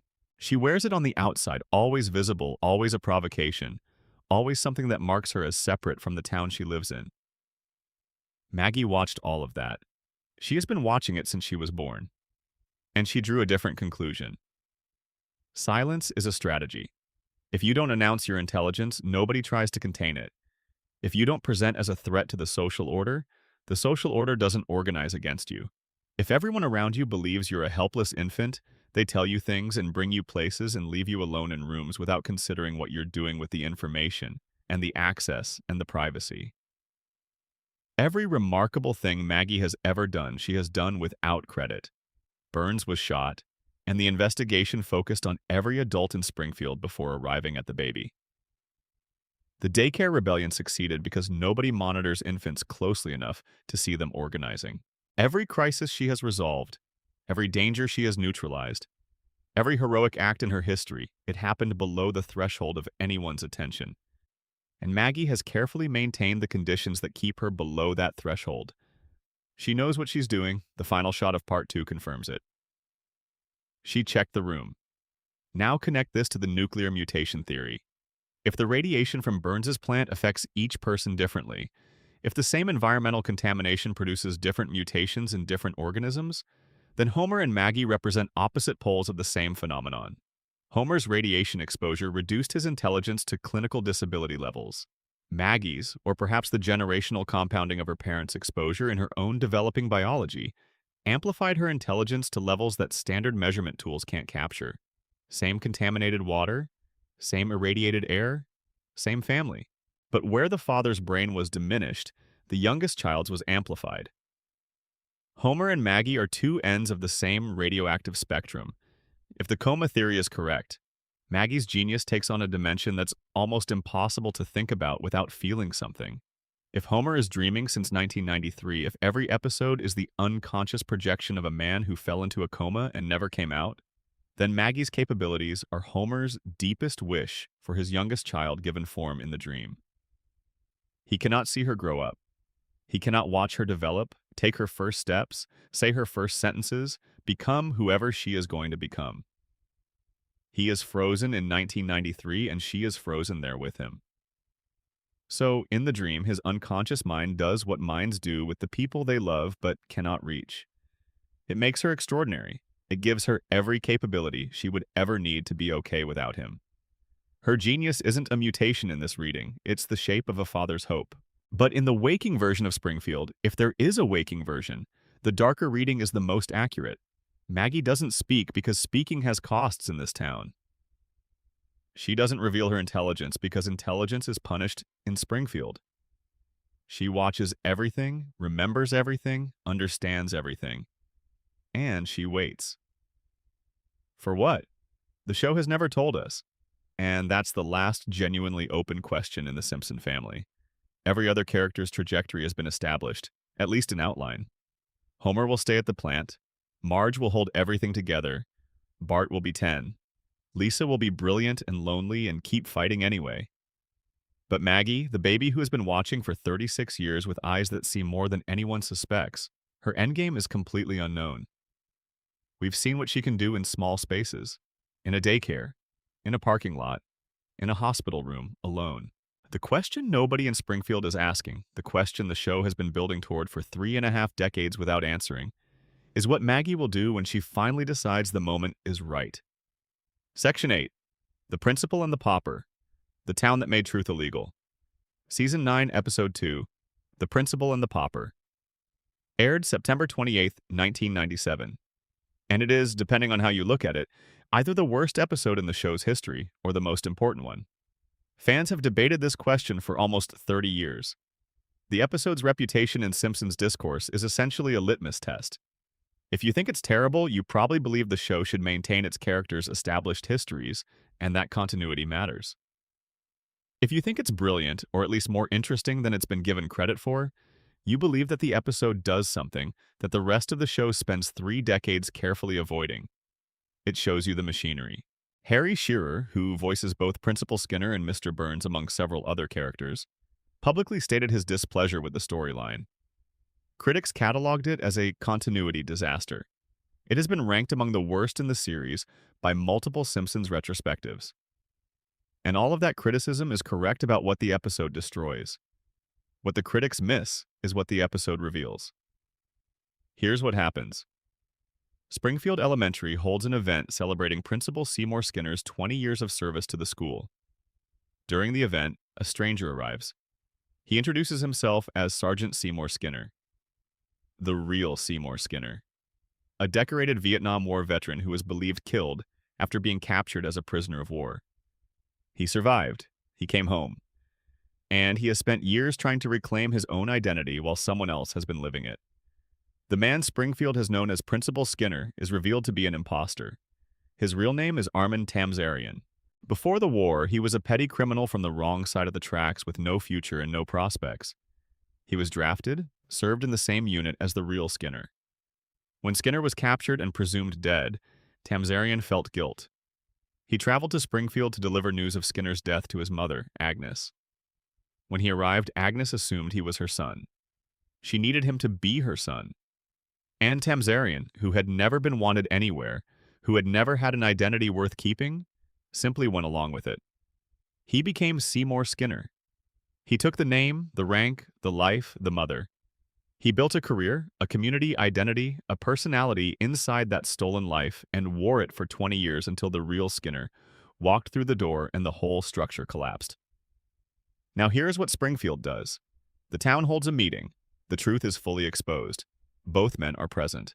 Everyone in Springfield knows that their principal of 20 years is a fraud, that everything they thought they knew about him was built on a stolen identity. The real Seymour Skinner, the actual veteran whose life was taken, is standing right there, alive, available, ready to reclaim what belongs to him. And Springfield votes. Not on whether to prosecute Tamzarian for fraud or identity theft. Not on whether to restore the real Skinner. They vote on whether to acknowledge the truth at all. The verdict is unanimous. They choose the lie. Judge Snyder issues a legal decree declaring the imposter to be the real Skinner. The actual Seymour Skinner, the genuine article, the man who survived a prisoner of war camp and came home to find his life occupied by someone else, is tied to a railroad car and physically expelled from Springfield. And the judge makes it explicitly illegal, under penalty of torture, to ever mention the truth again. Let that settle for a full moment. A community had proof. Definitive, in person, standing right there proof that a major public figure in their midst had been living a stolen life for 2 decades. They had the actual person whose identity was stolen. They had the full truth available to them without ambiguity. And they looked at all of that and chose the comfortable fiction over the uncomfortable fact. They sentenced the truth to exile and made speaking it a criminal act. The episode is almost universally read as a failure of continuity and craft. And it is that. It demolishes Skinner as a character by revealing that everything that had defined him, his military service, his relationship with Agnes, his history with Bart, his entire personality, was built on a lie. The show spent 7 seasons developing that character and then pulled the foundation out from under him. The fans are right to be frustrated by that. But read the episode as a diagnosis rather than a failure, and it becomes something different. It becomes the show's only honest moment about how Springfield actually works. Because Springfield has been doing exactly this for the entire run of the series. The town has always chosen comfortable lies over uncomfortable truths. The town has always agreed to forget what doesn't fit the narrative. The mechanism has always been operating. The principal and the pauper is simply the one time the show lets you watch the process in real time. The vote is visible. The decree is stated out loud. The exile is literal and physical rather than social and gradual. Every other time Springfield forgets a catastrophe, it happens off-screen. The town is sealed under a federal dome, and the next episode, it's fine. The sun is blocked out, and the next episode, it's fine. A nuclear near-miss occurs, and the next episode, it's fine. Fans call this episodic storytelling. The radiation theory calls it cognitive damage. The coma theory calls it a dreaming brain resetting between cycles. The principal and the pauper offers a fourth explanation, and it is the most disturbing one. Springfield resets because the town chooses to reset. Collectively, deliberately, through an unspoken social contract that says, we will not acknowledge what happened, we will maintain the agreed-upon version of reality, we will treat the lie as truth and the truth as criminal, and anyone who threatens the agreed-upon version will be removed. This is not a cartoon trope. It is a description of how small communities actually function when they have something to protect. Small towns specifically have a well-documented capacity for collective denial. Crimes get buried. Scandals get explained away. Uncomfortable truths get massaged into official narratives that protect the powerful and displace the inconvenient. The process is social rather than legal, mostly, but it operates with the same effectiveness as the judge's decree in this episode. The truth doesn't disappear. It gets made unspeakable. Anyone who insists on it becomes the problem rather than the problem they're pointing at. Consider the chain of what Springfield cannot afford to remember. If residents remember the glass dome, they have to acknowledge the pollution. If they acknowledge the pollution, they have to confront the power plant. If they confront the plant, they challenge Burns. If they challenge Burns, the economy collapses. If the economy collapses, Springfield dies. So they forget. They make forgetting institutional.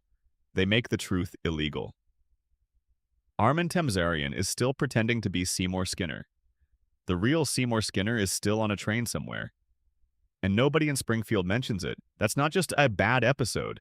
That's a perfect description of a community that has decided survival requires amnesia. The episode also functions as the most elegant illustration of why Springfield's continuity keeps breaking. Every writer who works on a long-running show eventually faces the same pressure. The accumulated backstory starts to constrain what stories are possible. Characters have established histories that new episodes have to navigate around. The response, for most shows, is to quietly retcon the parts that have become inconvenient. But The Simpsons does something more radical in this episode. It dramatizes the retcon. It makes Springfield vote on it. It puts the mechanics of continuity revision into the narrative itself and lets you watch the characters choose to erase their own history. After this episode, every continuity break in the show's history reads differently. When Homer and Marge's backstory shifts from the 1970s to the 1990s, that's not the writers being sloppy. That's Springfield voting to update the official story. When Homer forgets that he's met a guest character before, even though the evidence is right there in previous episodes, that's not a production error. That's the collective amnesia operating at the individual level. When a catastrophic event leaves no trace by the following week, that's the same mechanism the judge's decree encodes, working silently and continuously throughout the series. The principle in The Popper didn't break The Simpsons. It revealed that The Simpsons had always been this: a show about a community that chooses its fictions carefully and enforces them thoroughly, and occasionally, rarely, allows you to see the enforcement mechanism operating. The real Seymour Skinner was Springfield's canary. He arrived with proof that the official narrative was a lie. The town's response was to criminalize the proof and exile the canary. And Springfield went on exactly as before, except now with a judge's decree ensuring that certain questions could never be asked again. That is not a comedy beat. That is a thesis statement. And every other reset, every other forgotten catastrophe, every other continuity error in 36 seasons of the show is the same thesis statement expressed through different means. Section 9. The Simpsons Predictions. When satire becomes a mirror. Let's get the big ones out of the way first, because you've almost certainly seen them. In the year 2000, an episode called Bart to the Future depicted a future in which Lisa Simpson becomes the first female president of the United States. Her predecessor in the Oval Office is identified as Donald Trump. The episode aired 16 years before Trump won the 2016 election. 16 years before the event that the clip would be used to illustrate. When Trump won in November of 2016, the screenshots went viral immediately. The episode jumped from the memory of Simpsons fans into the mainstream consciousness of people who hadn't watched the show in 20 years. How did they know became one of the defining phrases of that cultural moment. That's just the headline. The full list runs to dozens of entries. In a 1995 episode, a device appears that closely resembles a modern smartwatch, 20 years before smartwatches existed as consumer products. In a 1994 episode, Homer goes to space with a celebrity astronaut, years before commercial space tourism became a real industry and its clientele became cultural news. In a 1998 episode, a mathematical equation appears on a chalkboard in the background of a scene that, when mathematicians later analyzed it, appears to anticipate the approximate mass of the Higgs boson particle, which wasn't experimentally confirmed until 2012. In a 1999 episode, Homer proposes that the universe might be shaped like a donut, and subsequent cosmological research involving radiation patterns has suggested the universe may actually have a toroidal structure, which is the geometric name for a donut shape. In a 1993 episode, a flu virus originating from Asia spreads to Springfield, causing mass panic and frantic searching for a cure. The episode aired 27 years before COVID-19. During the fictional outbreak in that episode, the townspeople accidentally release a swarm of killer bees, which felt eerily relevant when Asian giant hornets, the ones the media nicknamed murder hornets, showed up in the United States in early 2020 during the actual pandemic. In 1996, an episode featured a joke about hip-hop group Cypress Hill accidentally booking the London Symphony Orchestra while under the influence. That specific collaboration actually happened in 2024, when Cypress Hill performed with the London Symphony Orchestra at the Royal Albert Hall, 28 years after the joke. In a 1998 episode, the show depicted Disney acquiring 20th Century Fox, which happened in 2019. In multiple episodes across the run, the show depicted video calling technology, autocorrect errors, and the specific textures of surveillance culture years before those things became everyday realities. The list is long enough to fill its own video, and every time a new prediction appears to come true, the internet responds with a specific combination of amazement and suspicion. Are the writers time travelers? Is there a conspiracy? Is The Simpsons actually a prophetic document encoded inside a cartoon format? Al Jean, who has been an executive producer on the show since its earliest seasons, has addressed the prediction phenomenon directly. His explanation is blunt. If you throw enough darts, you're going to hit some bullseyes. That is his complete answer. Producer Bill Oakley, who ran the show during several of its peak years, put the same point differently. There are very few cases where The Simpsons predicted something. It's mainly coincidence because the episodes are so old that history repeats itself. Fact-checking organizations have examined the most popular prediction claims systematically. Their findings are consistent. The show's enormous output creates a large number of opportunities for coincidences to appear. Most of the apparent predictions have mundane explanations rooted in observable trends that were already visible when the episodes were written. The writers didn't predict a Trump presidency by seeing the future. They observed that Trump had been publicly flirting with running for office since the late 1980s and extrapolated a joke about the logical endpoint of celebrity culture's colonization of American politics. The joke wasn't prescient. The trend was already there. The Simpsons writing room just followed it to its conclusion. The Disney-Fox merger wasn't predicted. Media consolidation had been an accelerating trend for years, and the writers made a gag about a megacorporation consuming its competitors, which is what megacorporations do when the regulatory environment permits. The smartwatch wasn't a revelation. Personal technology had been getting smaller and more integrated for decades, and the writers imagined a wrist-mounted computer as the logical next step. These aren't acts of prophecy. They're acts of skilled observation pushed slightly ahead of itself. The Simpsons writing staff has historically been one of the most credentialed in television. Multiple writers hold degrees from Harvard, Yale, and similar institutions. Many have backgrounds in mathematics, science, political theory, and computer science. These are educated, analytically capable people who spend their professional lives studying the patterns of American culture and imagining where those patterns lead. They're not guessing, they're reading. This explanation accounts for most of the predictions, but it doesn't account for all of them, and the ones it doesn't account for cleanly are the ones that make you sit back and look at the screen for a long moment. The Trump episode didn't just predict that a celebrity might become president. It named Trump specifically. The episode depicts him descending an escalator in a visual sequence that closely mirrors the announcement Trump made in 2015. The specificity goes beyond trend extrapolation. The Siegfried and Roy episode didn't simply joke about performing with exotic animals. It depicted a white tiger attacking one of the performers, and in 2003, Roy Horn was critically injured by a white tiger during a performance. These are specific details that align with specific future events in ways that feel like more than the coincidence of volume. And this is where the meta theory emerges, the one that is more interesting than any of the simpler explanations. The Simpsons might not predict the future. It might shape it. This is worth taking seriously because the show's cultural penetration is unlike almost any other piece of media in history. The Simpsons has been running for longer than most of its current audience has been alive. Its jokes have become part of the American lexicon. Its observations have become part of the grammar through which Americans understand their own culture. When the show depicts something, that depiction enters the cultural bloodstream and circulates there. Millions of people see it. Millions more reference it in conversation and share it online. The image becomes a reference point. The reference point becomes part of how people conceptualize the real phenomenon it was satirizing. When the show made a joke about a Trump presidency in 2000, that joke reached tens of millions of people.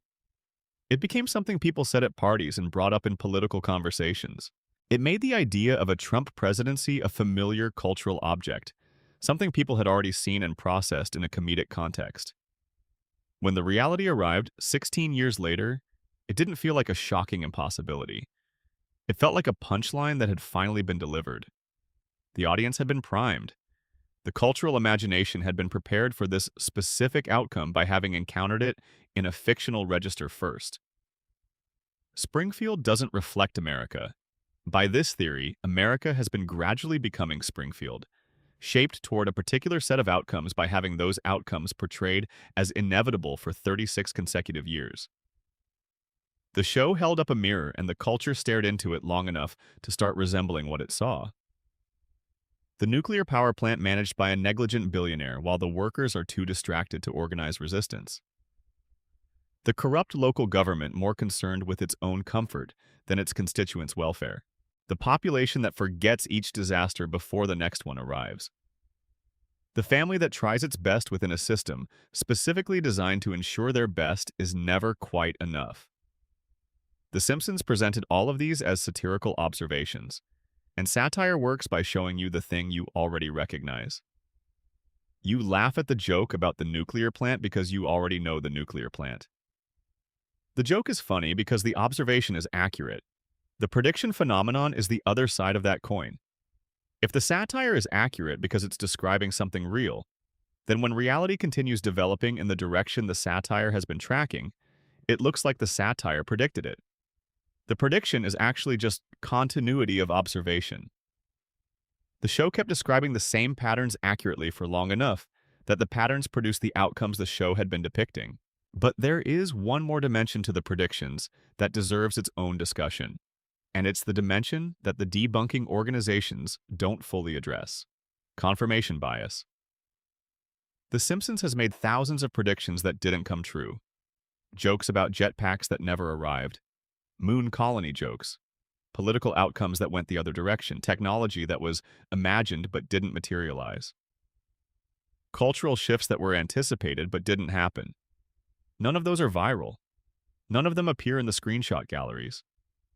Nobody builds a thread around the time the Simpsons predicted we'd have flying cars and we don't. The failures are invisible because they're not interesting. They don't confirm anything. They don't produce the specific electric feeling of the show knew. Only the hits produce that feeling. And the human brain is specifically architecturally designed to remember the hits and discount the misses. Confirmation bias doesn't require intent or conspiracy. It is simply the way pattern recognition operates in a brain that needs to navigate a complicated world efficiently. You find the patterns that confirm the stories you're already telling, and you let the contradicting data slide past. 800 episodes, 36 years, thousands of satirical observations about the trajectory of American culture, technology, politics, and society. Filter all of that through a confirmation bias engine as powerful as the internet, where the hits are shared and amplified, and the misses simply aren't, and you end up with a highlight reel that looks like prophecy but is actually just the natural product of an enormous volume of intelligent observation filtered through selective memory. The predictions aren't supernatural, they're statistical. Combined with genuine analytical skill, a long production run, and the internet's tendency to curate only the moments that produce a particular feeling, they produce something that functions like prophecy, whether or not it is one. The Simpsons didn't predict the future. It wrote so many possible futures that some were guaranteed to arrive, and the ones that arrived are the only ones anyone remembers. This theory changes the show in a specific way that sits somewhere in the middle of our ranking. It doesn't transform the comedy into tragedy. It doesn't rewrite who the characters are. But it adds a weight to every satirical observation the show makes, a sense that the writers are not just doing comedy, but actively mapping a trajectory. And if that trajectory keeps producing the world it describes, then watching the show becomes a strange act of cultural prophecy, not because the show is magic, but because the show is accurate. And accuracy, extended over 36 years, eventually starts to look like something more than accuracy. Section 10. Where is Springfield really? The geography of denial. We touched on Springfield's geographic impossibility in an earlier section, but it deserves its own full treatment because the more carefully you examine it, the more it becomes clear that the impossibility is not the problem to be solved. The impossibility is the answer. Springfield has been placed, across its 36-year run, in a state that borders Ohio. A state adjacent to Nevada. A state somewhere near Maine. A state that touches Kentucky. It has mountain ranges within driving distance and an ocean nearby. It has farmland and desert and forest and harbor. It has weather that ranges from Arctic to tropical within a single season. It has a geography that could only exist if multiple different regions of the United States were somehow compressed together into a single location. No American town has all of these features. The combination is not possible within normal geographic logic. But The Simpsons has depicted all of them and treated each depiction as canonical, which means Springfield's geography is not a collection of continuity errors. It is a sustained impossibility, carefully maintained. Matt Groening named the town after Springfield, Oregon, his hometown. He confirmed this in an interview. For 2 days, the internet had its answer. Then the show continued doing exactly what it had always done, placing Springfield in contradictory geographic contexts with complete indifference to the Oregon answer. The writers didn't update their approach. The impossibility persisted. Why? The surface explanation is the one Groening has provided. Springfield is meant to feel universal. Every viewer, regardless of their actual location, should feel like Springfield could be their town. Universal geography serves universal relatability. If Springfield is specifically in Oregon, it's slightly less home to viewers in Georgia or Minnesota or Texas. If Springfield is everywhere, it's home to everyone. This is true. But it's incomplete. Because universal relatability doesn't require active contradiction. It just requires ambiguity. The show could have simply declined to specify Springfield's location, leaving viewers to project their own geography onto it. Instead, it has spent 36 years actively placing Springfield in mutually exclusive geographic locations, generating contradictions rather than just leaving questions open. That's different. Active contradiction requires effort. It requires writers to keep writing Springfield into inconsistent geographic contexts across seasons and decades. The contradiction isn't accidental, it's maintained. The maintenance of geographic impossibility serves something specific. And if you've been following the Burns conspiracy thread through this video, you already have a candidate for what it serves. You cannot regulate a facility in a state you cannot identify. You cannot bring federal jurisdiction to bear on a nuclear power plant if you cannot determine which regulatory body has authority. You cannot hold a company accountable for environmental contamination if the contaminated area's location is perpetually contested. Springfield's floating geography is a legal defense for Burns's operation. A location that can't be fixed can't be litigated. A town with no definitive state has no definitive regulator. This is not a fanciful reading. Real corporations go to substantial lengths to structure their operations in ways that minimize regulatory exposure. Offshore accounts, holding companies registered in favorable jurisdictions, subsidiaries that shift liability away from the main entity. The strategies are real and extensively documented. Springfield's geographic impossibility is a version of the same principle applied at the level of narrative physics. If you can never definitively establish where the three-eyed fish were caught, you can never definitively establish who is responsible for them. There's also a version of this explanation that operates through the nuclear mutation theory rather than through corporate strategy. If the radiation from Burns's plant doesn't just affect biology, but warps the physical environment of the contaminated zone, then Springfield's impossible geography might be a direct effect of the contamination. The same force that prevents the residents from aging, that gives the fish their third eye, that keeps Homer's skull the shape it is despite repeated impacts, has compressed geographic features that should be hundreds of miles apart into a single impossible location. In this reading, Springfield's mountains and ocean and desert and farmland are not a production convenience or a legal strategy. They are evidence. They are what the landscape looks like after decades of exposure to whatever Burns's facility has been leaking into the ground. And the coma reading produces the most poetic version of Springfield's geography. Homer Simpson has not seen much of America, but he has seen some. He has watched television. He has driven through different regions. He has absorbed images of what America looks like from all of these sources over the course of his life. When his unconscious mind constructs Springfield inside the coma dream, It doesn't have a precise map to work from. It has fragments, impressions. The way a mountain range feels when you see it from a car window, the quality of light near an ocean, the particular smell of farmland, the flatness of the Midwest plains. His dream brain assembles Springfield from all of these fragments simultaneously because dreams don't have geographic logic. Dreams have emotional logic. And for Homer, America is all of those things at once. Not a map, but a feeling. And Springfield is the feeling of America rendered in the architecture of a dream. The episode Behind the Laughter, the Season 12 mockumentary, provides the show's most direct engagement with its own geographic ambiguity. In the original broadcast, Springfield is identified as being in northern Kentucky. In syndicated reruns, the location was changed to a different state. The definitive answer, when it was given, immediately became undefinitive. The show provided the truth and then amended the truth for later audiences. The answer is itself unstable, which is actually the most honest thing the show could have done. Because the geographic ambiguity of Springfield is not just about Springfield. It is about what Springfield represents. A town that exists everywhere cannot be located. A town that cannot be located cannot be held accountable. A town that belongs to everyone can be claimed by no one in particular.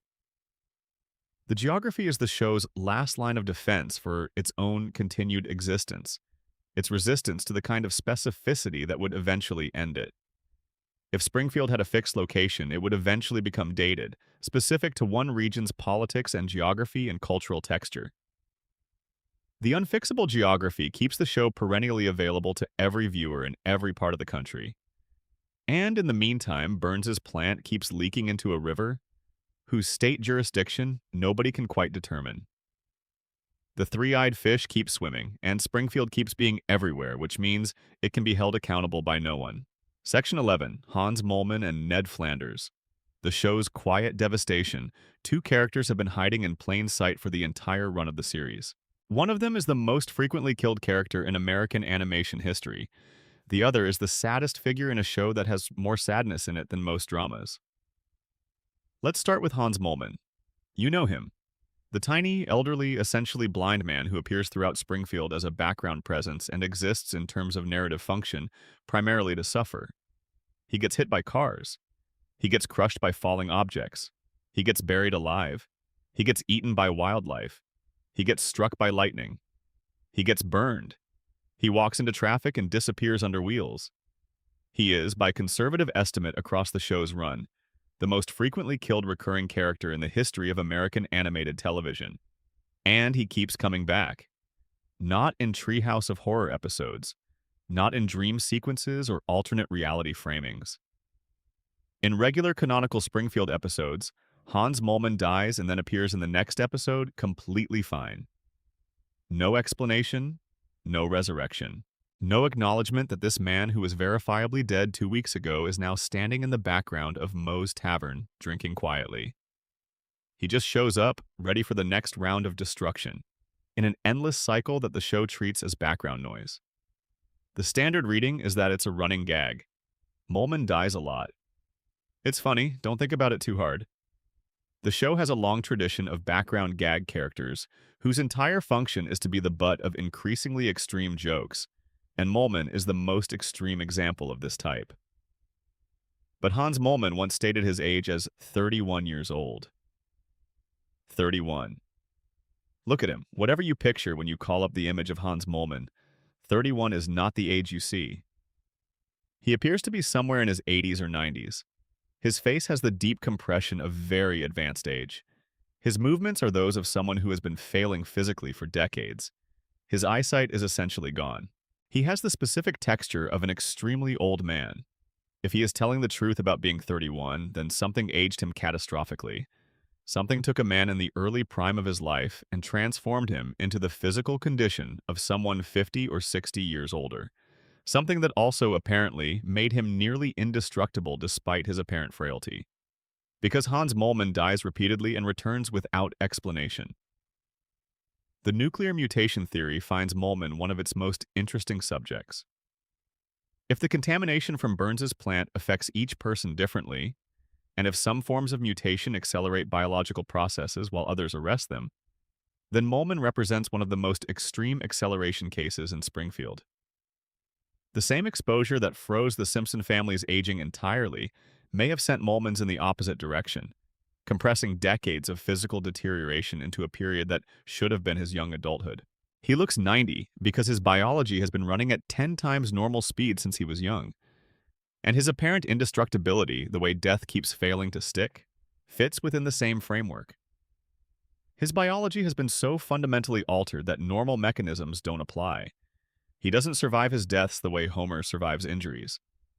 Homer endures damage and heals because the show needs him to.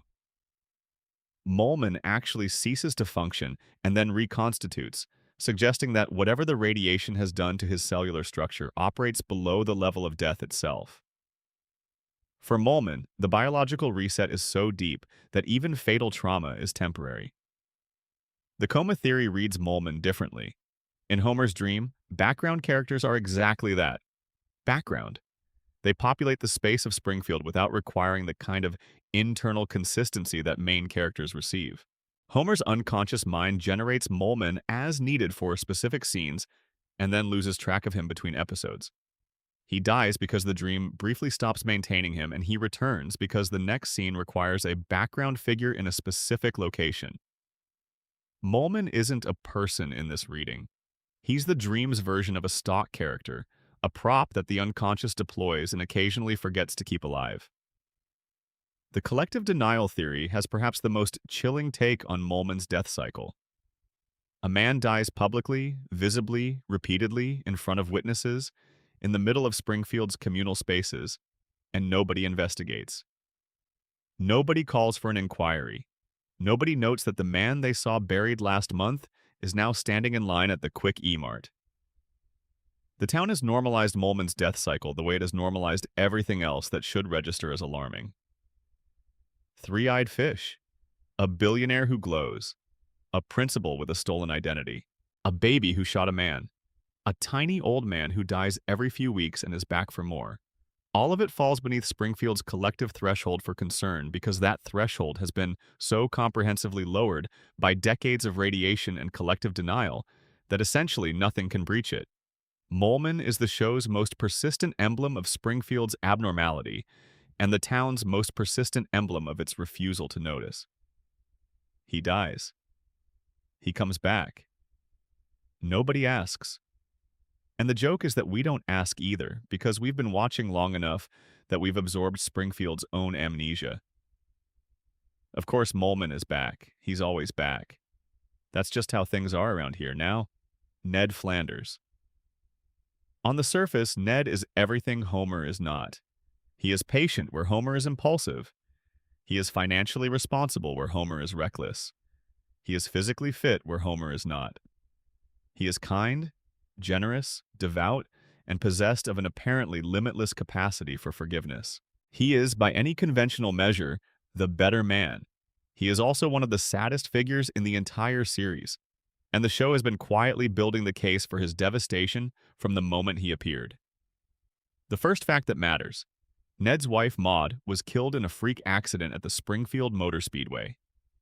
A t-shirt cannon misfired during a promotional event. Homer, seated nearby, was actively dodging the t-shirts, and his evasive movements caused the shirts to hit Maud instead. She fell from the bleachers and died. Homer's selfishness, which is one of the show's primary comedic engines, literally killed Ned's wife. The man next door, the man who has never been anything but patient with Homer's disruptions and intrusions and disasters, lost his wife because of Homer's inability to sit still. And Ned forgave him, because that's what Ned does. He forgives. He turns the other cheek. He responds to every assault on his well-being with grace and generosity and an invocation of his faith. The Season 8 episode Hurricane Nettie is where the show reveals what that pattern of forgiveness actually costs. A hurricane destroys Ned's house. The community rallies to rebuild it, which is touching in theory. In practice, the community rebuilds it with such spectacular incompetence that the new structure collapses immediately. And Ned, who has absorbed loss after loss and forgiven slight after slight for years, breaks completely. He screams at the assembled townspeople. He goes through them one by one and says, out loud, exactly what he has thought about each of them and never been able to express. Then he checks himself into a psychiatric facility because he cannot function. And there, in the facility, the truth about Ned Flanders comes out. His niceness is not natural. It is not a character trait that emerged from a happy childhood and a stable upbringing. It is the result of behavioral conditioning applied to a child who was genuinely violent and uncontrollable. Ned's parents were beatniks who didn't believe in discipline. They brought him to a psychiatrist as a small boy. The psychiatrist used sustained behavioral modification, years of it, to suppress the aggression that had defined young Ned and replace it with the calm, patient, consistently positive demeanor that Springfield knows as Ned Flanders. Read that carefully. Ned's kindness was not his choice. It was the programmed response installed in him by a doctor when he was too young to consent to or understand the procedure. The rage that he was born with, that was his natural disposition as a child, was conditioned out of him so thoroughly that he cannot access it anymore. He cannot express anger. He cannot respond to injury with anger, which is what human beings are biologically designed to do when they are repeatedly hurt. When the conditioning fails, which it does in the hurricane episode, what emerges isn't healthy anger. It's the catastrophic overflow of everything that has been suppressed for decades without any outlet whatsoever. It's the emotional equivalent of a dam breach. Ned's patience with Homer isn't saintly. It is pathological. The man cannot express what he feels because his neural wiring was deliberately altered to prevent it. His forgiveness after Maud's death isn't grace. It is the programmed response of a man who was conditioned as a young child to never allow himself to feel the rage that lives inside him, no matter what happens. His faith is the most complex element. The show treats Ned's religious conviction as genuine and sometimes admirable. He is sincere. He believes. But belief, in the context of the conditioning, functions as something more than spirituality. It functions as the coping framework that allows Ned to interpret his suffering as meaningful rather than arbitrary. If God has a plan, if everything that happens serves a divine purpose, then the accumulating losses of Ned Flanders' life, the wife killed by his neighbor's carelessness, the house destroyed and rebuilt incompetently, the decades of patience with a man who has never really deserved it, all of it has a reason. All of it serves something. The alternative, that it's all random, that Ned suffers because he happens to live next to Homer and the universe has no particular feelings about that, is apparently worse. And then there is the detail that is genuinely unsettling and that the show drops without emphasis and moves past. God talks to Homer. In Season 4's Homer the Heretic, Homer has an actual face-to-face conversation with God. They discuss theology and purpose and Homer's future. Later, Homer meets God again. God has spoken to Homer Simpson, the man who falls asleep in church and is explicitly at odds with every conventional religious virtue multiple times. And Ned Flanders, who attends church every week without fail, who reads scripture daily, who has structured his entire life around his relationship with God, who prays constantly and sincerely and with genuine devotion, has never received an answer. God talks to Homer. God ignores Ned. The drunk who can't remember the 10 Commandments gets divine conversation. The man who has dedicated his life to faith gets silence. That's not random cruelty built into the show's architecture. That is the show making an argument about how the universe in which Springfield exists actually works. Goodness is not rewarded. Kindness is not protected. Faith is not answered. The system that governs Springfield rewards compliance, not virtue. And Ned, who was literally conditioned into compliance before he was old enough to make a different choice, is the show's perfect illustration of what compliance without reward looks like across a lifetime. Homer Simpson is what happens when you do everything wrong in a system that doesn't punish wrongness. Ned Flanders is what happens when you do everything right in a system that doesn't reward rightness. They live next door to each other. That's the show's most precise structural joke. Its most precise structural tragedy. The man who destroys everything he touches and suffers no lasting consequences. The man who maintains everything with perfect care and receives nothing in return. Separated by a property line for 36 years. The gap between them has never closed. The show is not interested in closing it. The show is interested in maintaining it because the gap is where the truth about Springfield lives. This is not a town where virtue is currency.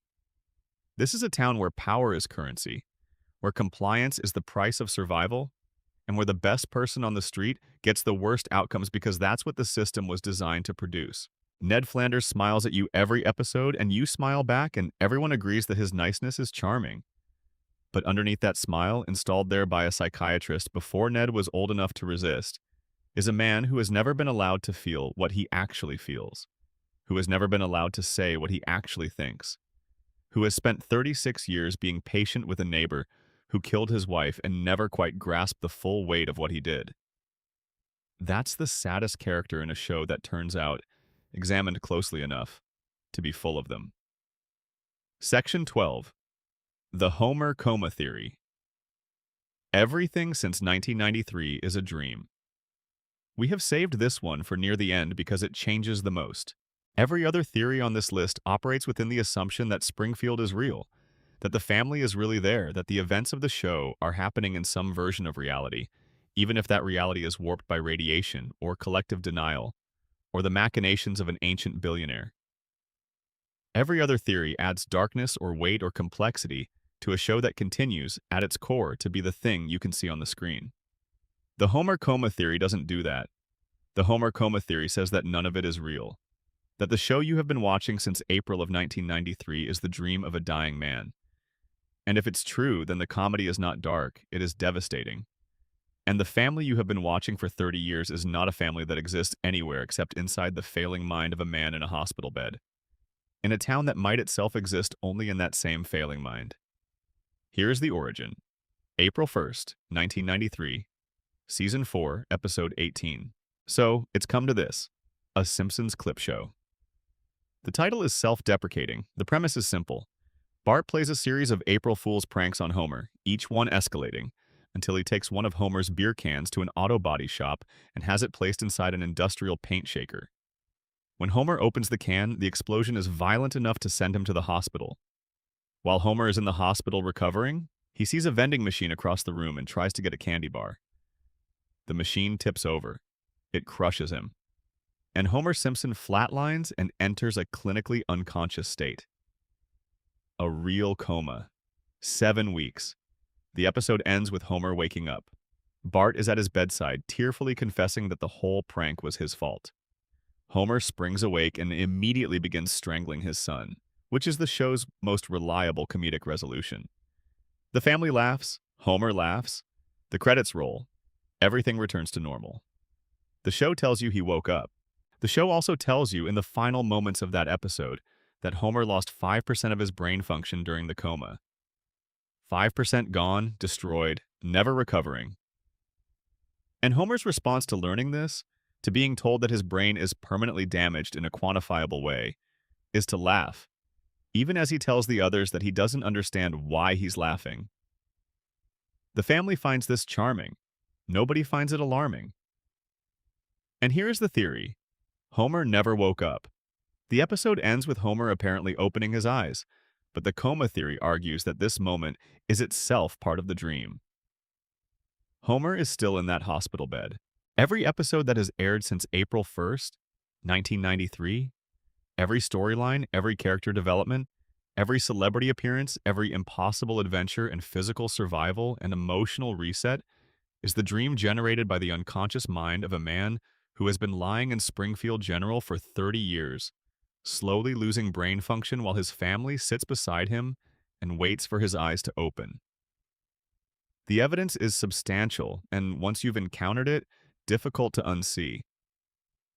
Consider the quality of the show before and after April 1993. Before the coma episode, The Simpsons was grounded. Not realistic in the way a drama is realistic, it was always a cartoon. But the storylines dealt with recognizable human problems. Homer tries to quit drinking. Marge considers infidelity. Lisa develops a crush on a substitute teacher. Bart faces being held back a year. These are the stories of a working-class American family, told with satirical exaggeration, but rooted in the kind of situations actual families navigate. The show's emotional core was anxiety, financial stress, marital tension, the specific exhaustion of a life that is harder than you expected it to be. After the coma, the shift is seismic. Homer goes to space. Mr. Burns captures the Loch Ness Monster. Homer becomes the leader of a vigilante group. Homer joins a secret society. Homer discovers his mother has been a fugitive radical for 20 years. Homer meets God twice. Homer befriends dozens of celebrities. Homer holds hundreds of different jobs. Homer travels to foreign countries. Homer survives physical trauma that would kill entire combat units. The show transforms from a grounded family satire into something that operates in a completely different register, where the main character's life experiences have more in common with wish fulfillment and surreal fantasy than with anything approximating the recognizable texture of ordinary American life. The internet has debated when The Simpsons got bad for 20 years. The consensus lands somewhere in the late 90s to early 2000s as the period when the tonal shift became irreversible. But the coma theory locates the shift with precision. The escalation begins immediately after April 1993 and becomes progressively more extreme with each passing season. Exactly as you would expect from a dream being generated by a brain that is gradually deteriorating. As Homer's brain function continues to decline, the dream loses its anchoring in the observable real world and becomes more untethered, more surreal, more willing to place the dreamer in scenarios that no waking mind would treat as plausible. The plots get wilder not because the writers stop caring, but because the brain generating them is running with less and less material to work with. There is a detail from 6 months before the coma episode that the theory treats as its most haunting piece of evidence. Season 4, Episode 3, Homer the Heretic. Homer has a direct conversation with God. During that conversation, God tells Homer that he will one day learn the meaning of life, but not yet. God says Homer's time is coming. 6 months later, Homer is in a coma. His conscious life, according to the theory, has effectively ended. God was telling Homer his time was nearly up. The show presents it as a quirky theological gag, the kind of playful moment the early seasons could pull off without much consequence. But the coma theory reads it as prophecy. God told Homer that his waking life would soon end. 6 months later, the vending machine fell. Whether you read God's words as literal divine knowledge or as the show planting evidence it would later use, the alignment is there. God told Homer his time was coming. And then, in a hospital room in Springfield, Homer's time came. The aging problem, which we discussed at the start of this video, is where the coma theory becomes uniquely elegant. Every other theory has to account for why nobody ages. The radiation theory says it's biological mutation. The cultural mirror theory says it's our need for them to stay young. The production theory says it's just how animated shows work. The coma theory doesn't need any of those explanations. The answer is devastatingly simple. Nobody ages because they exist inside the frozen mind of an unconscious man.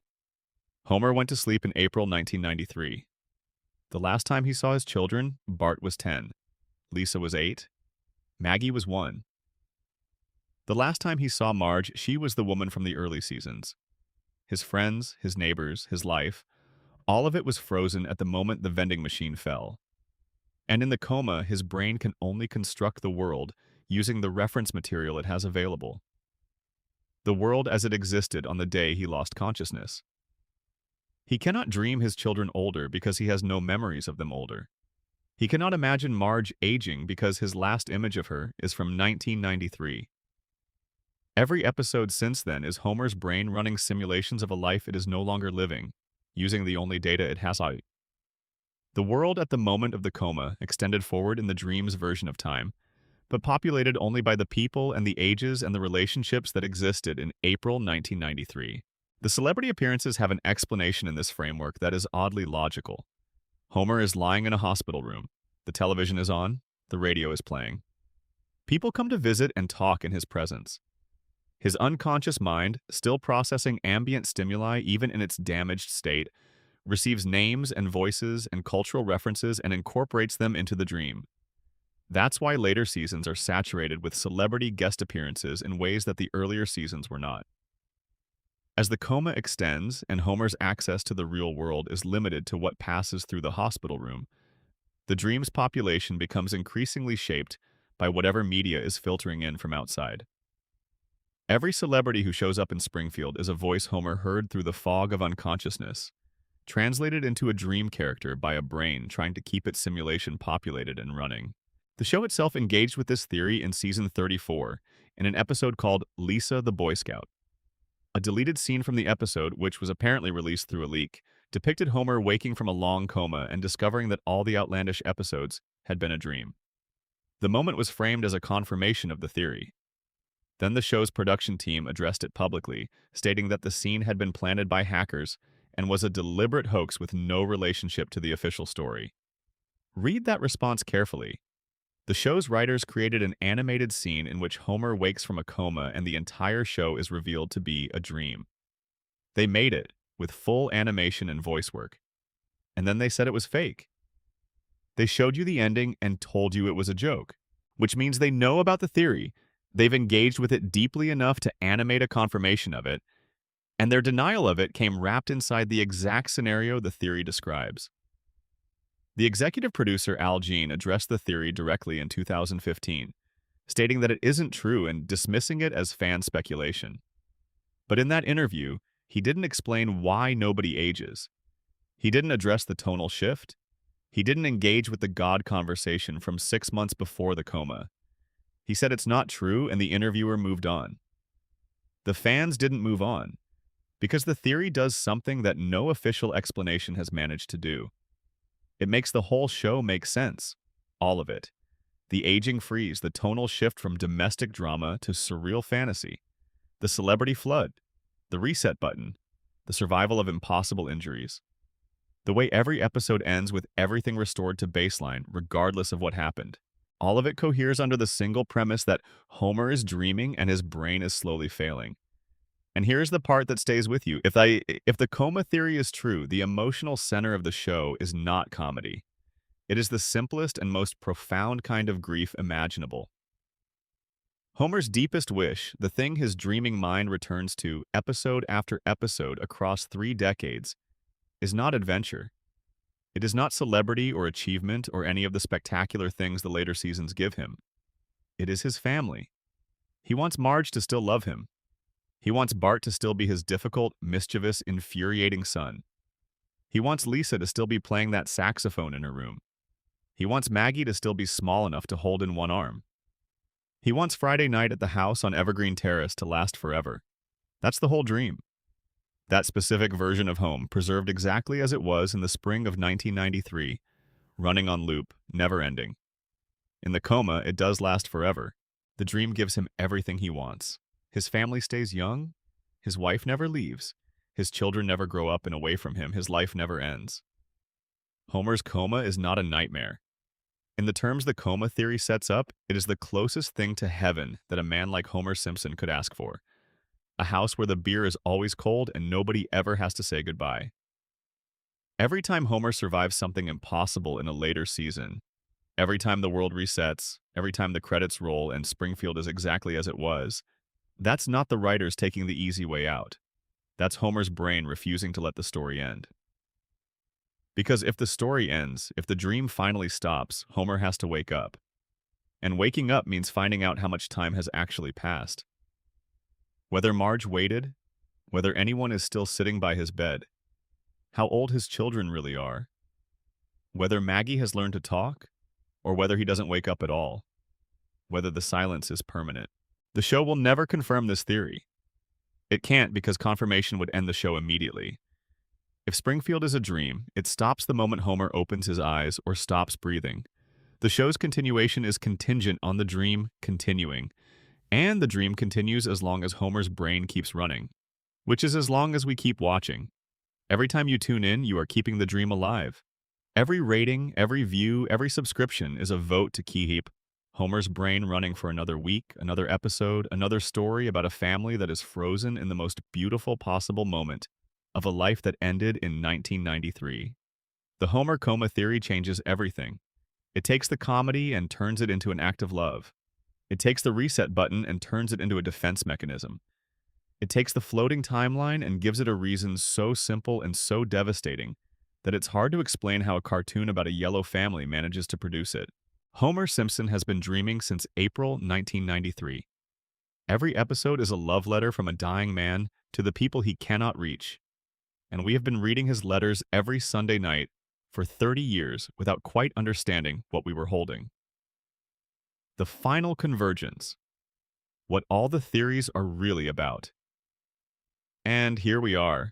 The end of 2 hours in Springfield, or however long this has taken you, whether you're still awake or drifting or somewhere in between. We have walked through every major theory about The Simpsons, from the ones that barely change the show to the one that transforms it completely. From the geographic impossibility that protects Burns' operation, to the nuclear mutation that explains Springfield's biology, to the Burns conspiracy that destroyed The Simpsons across 3 generations, to the principle and the pauper's revelation of Springfield's infrastructure of denial, to the immortality of a man too expensive to die, to Maggie's strategic silence, to the prediction phenomenon that turns 36 years of satire into a cultural mirror, to the coma that may have contained all of it. Every theory is different. Every theory uses different evidence and proceeds from different premises. Some are structural, some are conspiratorial, some are psychological, some are cosmic. They don't all agree on what Springfield is or what the show is doing, or who is responsible for the state things are in.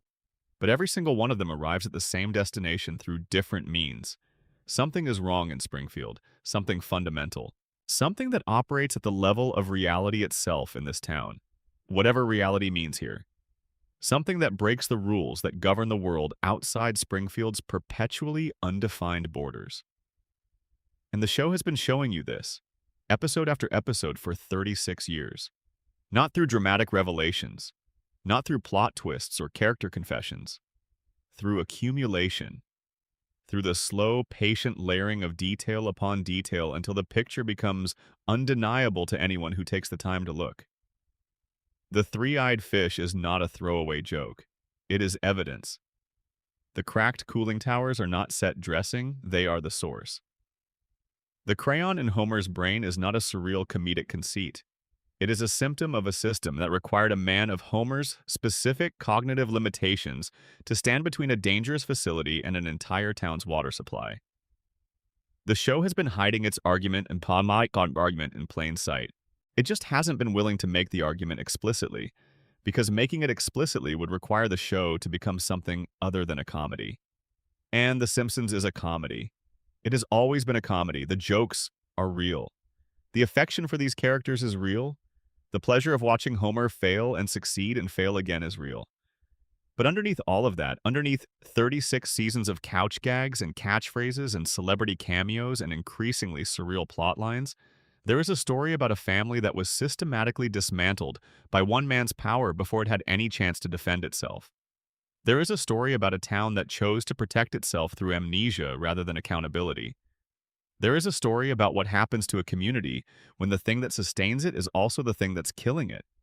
And the two facts are so entangled that confronting one means unraveling the other. There is a story about a man who fell into a coma in 1993 and never left, dreaming about the family he loved in the only way still available to him. These interpretations don't cancel the comedy. They hold the comedy from below. They're the foundation that the jokes rest on without anyone being required to look at the foundation if they don't want to. The show is big enough for both. For 36 years, it has been big enough for both. Now think about the characters themselves one last time, from this final vantage point where all the theories converge. Homer Simpson is not a stupid man who got lucky in love. He is a man whose intelligence was systematically reduced by forces he had no power to resist, whose mother was taken from him by the most powerful man in Springfield before he understood what power was, whose brain was further eroded by decades of proximity to the facility that his mother gave everything to resist. The stupidity is not the character. The stupidity is what the character was left with after everything else was taken. And somewhere behind the crayon and the radiation and the cumulative damage, there is the man Homer was supposed to be, articulate and capable and clear-eyed, visible in the single-season 12 episode that temporarily removes the crayon and lets him be who he might have been. He exists. He just can't live here. Marge Simpson is not patient by nature. She is patient because she has decided that the alternative, The loss of the family she is holding together through the specific effort of her specific endurance is worse than the cost of the endurance. She has made a calculation every day for 36 years, and every day the calculation comes out the same. And she stands in the middle of everything that this show is, the chaos and the stupidity and the recurrence of the same disasters, and she holds it. Not because the show asks her to for convenience, because someone has to, and she has decided it's going to be her. Bart Simpson is not a delinquent. He is the only sane response to a world that has been demonstrably failing him since he was old enough to notice. His rebellion isn't dysfunction. In Springfield, it's the appropriate reading of the situation. The school that educated him was funded by oil money stolen by the richest man in town. The principal who ran it had no right to his own name. The town he grew up in was a contamination zone whose residents were too cognitively damaged to notice. Bart's instinctive distrust of every institution that claims authority over him is the most accurate perception anyone in the family has. Lisa Simpson is brilliant, and she will spend her entire life in a town that doesn't know what to do with brilliant. That's the tragedy, and the show knows it's the tragedy, and it doesn't soften it. Lisa will keep asking the questions nobody wants to answer, keep fighting the battles that can't be won, keep being the smartest person in a room that punishes intelligence, and she will keep doing it, not because it works, but because she cannot stop. She is 8 years old, and she has the particular kind of integrity that refuses to accommodate itself to the space available. Springfield doesn't deserve her. Springfield never did. And she will stay. And Maggie. Maggie, who watches everything, who has spent 36 years watching her sister fight and be frustrated, and her brother rebel and be punished, and her father suffer without understanding why, and her mother endure without being thanked. Who has been taking notes on all of it from behind the pacifier. Who demonstrated at the age of 1 in a 7-minute film that she can outmaneuver any challenge the environment puts in front of her. Who shot a billionaire and went to sleep that night and came back the next morning as though nothing happened. Maggie, who is still waiting, who has not yet decided that the moment is right. Who is the most capable member of the most analyzed family in the history of television, and who has spent 3.5 decades making absolutely sure nobody figured that out. What happens when she decides the show has never told us? It can't, because answering that question would require the show to follow the logic of all its own buried arguments to their conclusion. And the conclusion of all those arguments is the same. If you follow the radiation, it leads to Burns. If you follow Burns, it leads to the plant. If you follow the plant, it leads to the deal with Abe. If you follow the deal, it leads to Mona. If you follow Mona, it leads to the weapons lab. If you follow the weapons lab, it leads back to Burns. If you follow the coma, it leads to a hospital room in Springfield, where a man's vital signs are or aren't still registering on a monitor that nobody from outside the dream can see. All of it, every thread, leads somewhere that the show cannot afford to go and stay a comedy.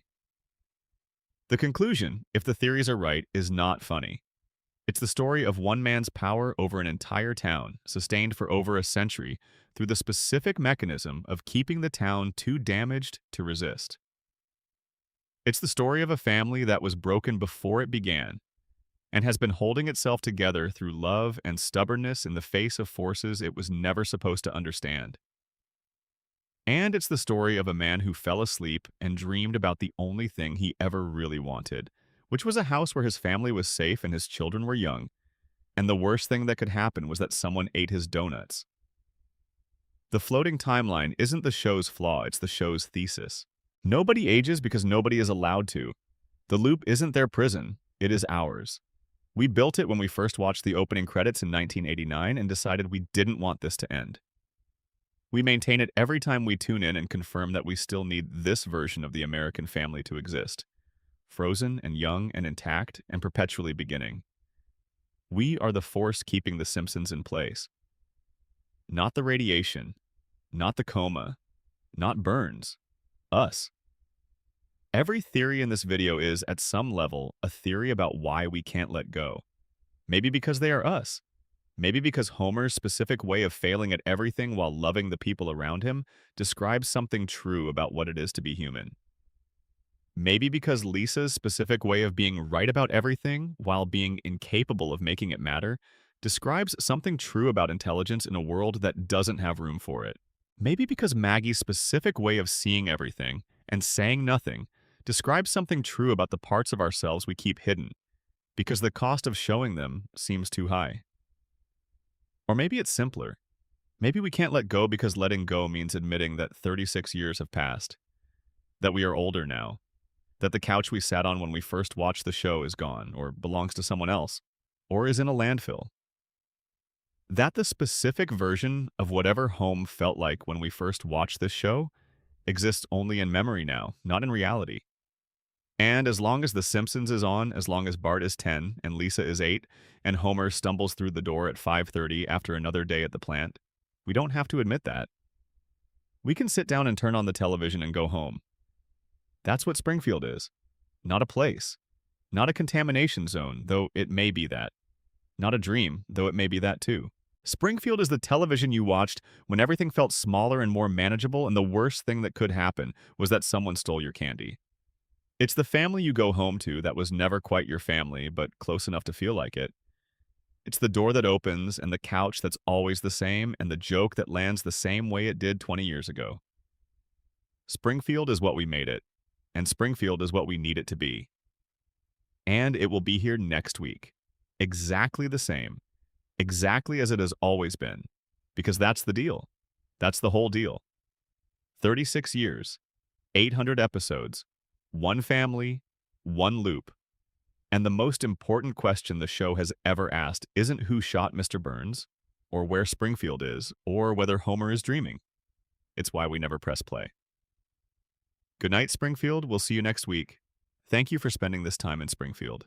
If you're watching at 3 a.m. in a city that's mostly asleep, or winding down after a long day somewhere you've never heard of, or drifting off in the middle of a sentence you'll finish tomorrow, this was for you. Drop a comment with where you are and what time it is. And if you want more of this, subscribe. The loop continues. It always does. End of script extended section 2. B. The nuclear mutation theory. What the biology actually tells us. Let's go deeper into the nuclear mutation theory because there's more evidence than what we've covered so far. And some of it is hiding in places that most people have looked at without recognizing what they were seeing.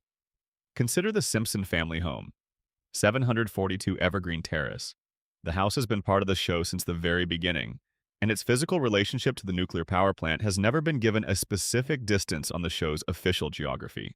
But the plant is visible from many parts of Springfield, which suggests it is not far. The cooling towers appear in establishing shots of the town. They're part of the skyline the way major landmarks are parts of real city skylines, which typically means they're a significant geographic presence that's not being obscured by distance. People who live within a certain radius of nuclear facilities in the real world are subject to emergency planning zones. In the United States, these are typically set at 10 miles for the plume exposure pathway and 50 miles for the ingestion pathway, which covers food and water supply. Springfield is, by any reasonable reading of the visual evidence, within both of those zones relative to the plant. The residents of Springfield are, by the show's own geography, living within the emergency planning radius of a facility with 342 safety violations and cracked cooling towers. Every meal they cook with that tap water, every glass they pour, every bath their children take, every glass of water Homer drinks on a hot summer day. The ingestion pathway is the one that accumulates over time. It's the one that builds up in fatty tissue and bone marrow and the thyroid gland. It's the one that, in real documented cases of nuclear contamination, produces the kinds of multi-generational effects that the radiation theory is proposing for Springfield. The thyroid connection is worth dwelling on.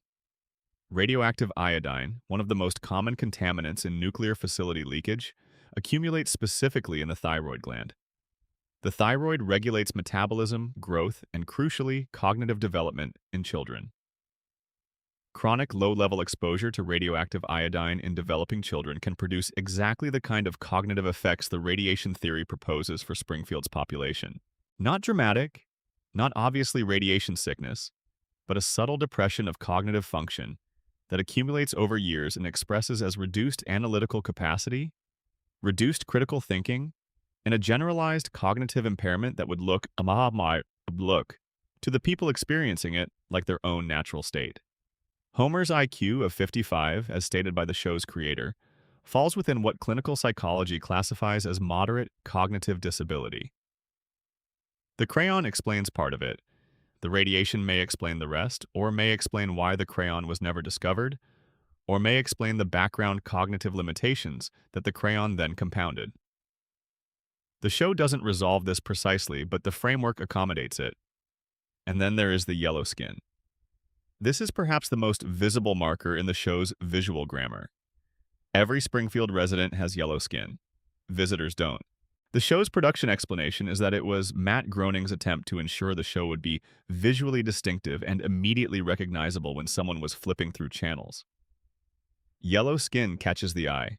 The choice was purely aesthetic. But within the logic of the show's own universe, yellow skin is not a human skin tone. It doesn't occur in any known human population. It is a physical characteristic unique to Springfield's residents and shared universally among them, including their pets, suggesting that whatever causes it is environmental rather than genetic, or at minimum is something that affects all biological organisms in the same environment. Real-world nuclear contamination can cause jaundice, which produces a yellow or orange discoloration of the skin. Jaundice results from elevated bilirubin levels, which can be caused by liver damage. Chronic radiation exposure can cause liver damage. This is not a perfect mapping. Real jaundice looks different from Simpson yellow, but the biological pathway from radiation to yellow skin exists and is not scientifically outlandish. Springfield residents have yellow skin because their livers have been processing contamination for so long that the discoloration has become permanent and universal. The four-fingered hands. This one is aesthetically common in animation, a simplification that makes drawing easier, but within the radiation theory, it maps onto something specific. Radiation exposure affecting developing embryos and fetuses can cause limb abnormalities, reduced digit counts, and other developmental modifications to the extremities. The four-fingered hands of every Springfield resident could be read as a multi-generational developmental effect of radiation contamination that has been present in the water supply for long enough to affect every child born in Springfield over several decades. Now think about this detail. When children are born in Springfield to parents who grew up in Springfield, those children are born with the same physical characteristics. The mutations are inheritable, they've been passed down. The original contamination may have started decades ago and has now been integrated into the genetic baseline of the Springfield population, to the point where it's no longer distinguishable from their natural state. This is how long-term environmental contamination works in documented, real-world cases. Chernobyl. Pripyat, the communities around the Hanford site in Washington state. The contamination begins, it affects the initial exposed population, and if the exposure continues, subsequent generations are born into it. Over time, the abnormalities of the contaminated population become the norm for that population. They don't know themselves as contaminated. They know themselves as themselves. The mutation is their baseline. Springfield's residents are not aware of being unusual because the mutation has been their baseline for long enough that there is no other Springfield human to compare themselves to. The children born after the initial contamination don't have a pre-contamination reference point. The yellow skin and the four fingers and the overbites are simply what people look like in Springfield. The fish having three eyes is a local curiosity, not a warning sign, because the same mechanism that produced the fish's third eye produced the residents' yellow skin, and the residents are fine with their yellow skin, so presumably the fish is fine too. The power plant's cooling towers enter the air. The cracked infrastructure leaks into the ground. The groundwater carries it to the river. The river provides drinking water and food. The air carries particulates across the town. Every avenue of exposure is open and has been open for decades. And the person responsible for ensuring that none of this happens is the man who falls asleep at his workstation during meltdown warnings. Let's revisit Homer's survival capabilities within the radiation framework, because this is one of the theory's strongest structural points. The show has depicted Homer surviving, without lasting injury, an extraordinary catalog of physical trauma. He has fallen from great heights. He has been struck by vehicles. He has been shot. He has been set on fire. He has been crushed by falling objects. He has fallen down Springfield Gorge, which the show depicts as an extremely long fall onto a rocky riverbank, multiple times. After each incident, his recovery is complete. He shows up the next day, the next scene, sometimes the next moment, with no lasting damage. The conventional explanation is cartoon physics. The show is a cartoon. Cartoon characters survive impossible things. Wile E. Coyote falls off cliffs and is immediately fine. This is the format's logic. But The Simpsons is not Wile E. Coyote. The Simpsons operates in a register that explicitly claims to be about a real family with real consequences. The show has emotional stakes. Characters grieve. Homer and Marge's relationship has genuine tension that produces genuine anxiety when it's threatened. Burns's cruelty produces genuine discomfort. The show is not pure cartoon abstraction. It occupies a register that mixes cartoon possibility with emotional realism, and that mixture makes the survival question more interesting than it would be in a purely abstract cartoon. If you apply the radiation framework, Homer's healing rate is a mutation. Specifically, a mutation that has affected the cellular repair mechanisms in his body. Radiation can damage DNA, yes, and chronic exposure at sufficient levels is definitively harmful. But the relationship between radiation and cellular biology is complex. There is documented evidence of certain organisms developing enhanced repair mechanisms in high radiation environments, the classic example being Deinococcus radiodurans, a bacterium that lives in nuclear reactors and has evolved essentially perfect DNA repair capability. The radiation theory doesn't claim Homer is like a bacterium, but it suggests that whatever the Springfield plant has been leaking into the water has produced over decades of exposure, a biological landscape in which Homer's cells have developed an unusual capacity for repair. He can be damaged and reconstruct from it at a rate that would be extraordinary in any other organism. Combined with his apparent inability to feel pain at normal human thresholds, which is either another mutation or the cognitive damage making the processing of pain signals less efficient. Homer is a physical system that is nearly impossible to damage permanently through conventional means. His healing is not magic. It is mutation. And the mutation is a product of the same contamination that produced the three-eyed fish and the yellow skin and the four fingers and the overbites and the cognitive impairment and every other abnormality that Springfield's residents carry through their daily lives without ever questioning where it came from. The nuclear mutation theory, when you follow it all the way through, is not actually about radiation poisoning in the dramatic, obvious cancer ward sense. It is about something quieter and more pervasive. It's about the way that long-term, low-level contamination reshapes a population so gradually that the population doesn't experience itself as contaminated. It just experiences itself as itself. And the town around it keeps running, keeps producing the energy that the rest of the country uses, keeps maintaining the billionaire's monopoly, keeps slowly transforming its population into something that no longer resembles what humans are supposed to be. And nobody notices because the change has been happening since before most of the residents were born. Springfield is not a disaster zone. It's a slow zone. The kind of place where the disaster already happened and nobody realized it, because disasters that happen over decades look like weather. Extended Section 3B. The geographic dimension. Springfield's relationship with time as well as space. The geographic impossibility of Springfield exists in space, but there's a parallel impossibility that the show maintains across its run that operates in time, and the two are related in ways that strengthen both theories. Springfield's geography changes between episodes, yes, but Springfield's history changes between episodes in equally dramatic ways. The town has been founding stories from multiple different eras. The founding of Springfield has been depicted in flashback episodes set in different historical periods, each incompatible with the others. In some episodes, Springfield's history goes back to the colonial period. In others, it was founded more recently. The founding fathers of Springfield have been presented as different people in different episodes.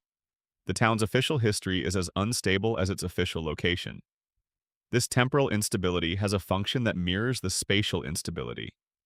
You cannot research a town whose history keeps changing. Historical records that shift between episodes are not records at all. They're stories, and stories can be adjusted to suit the needs of whoever is telling them at any given moment. In the principle and the pauper theory, we established that Springfield's social contract includes a provision for collective amnesia and the formal revision of inconvenient histories. The temporal instability of Springfield's founding story is the deep-time version of the same mechanism. Armen Tamzarian has been the principal for 20 years. Springfield voted to keep him and expel the truth.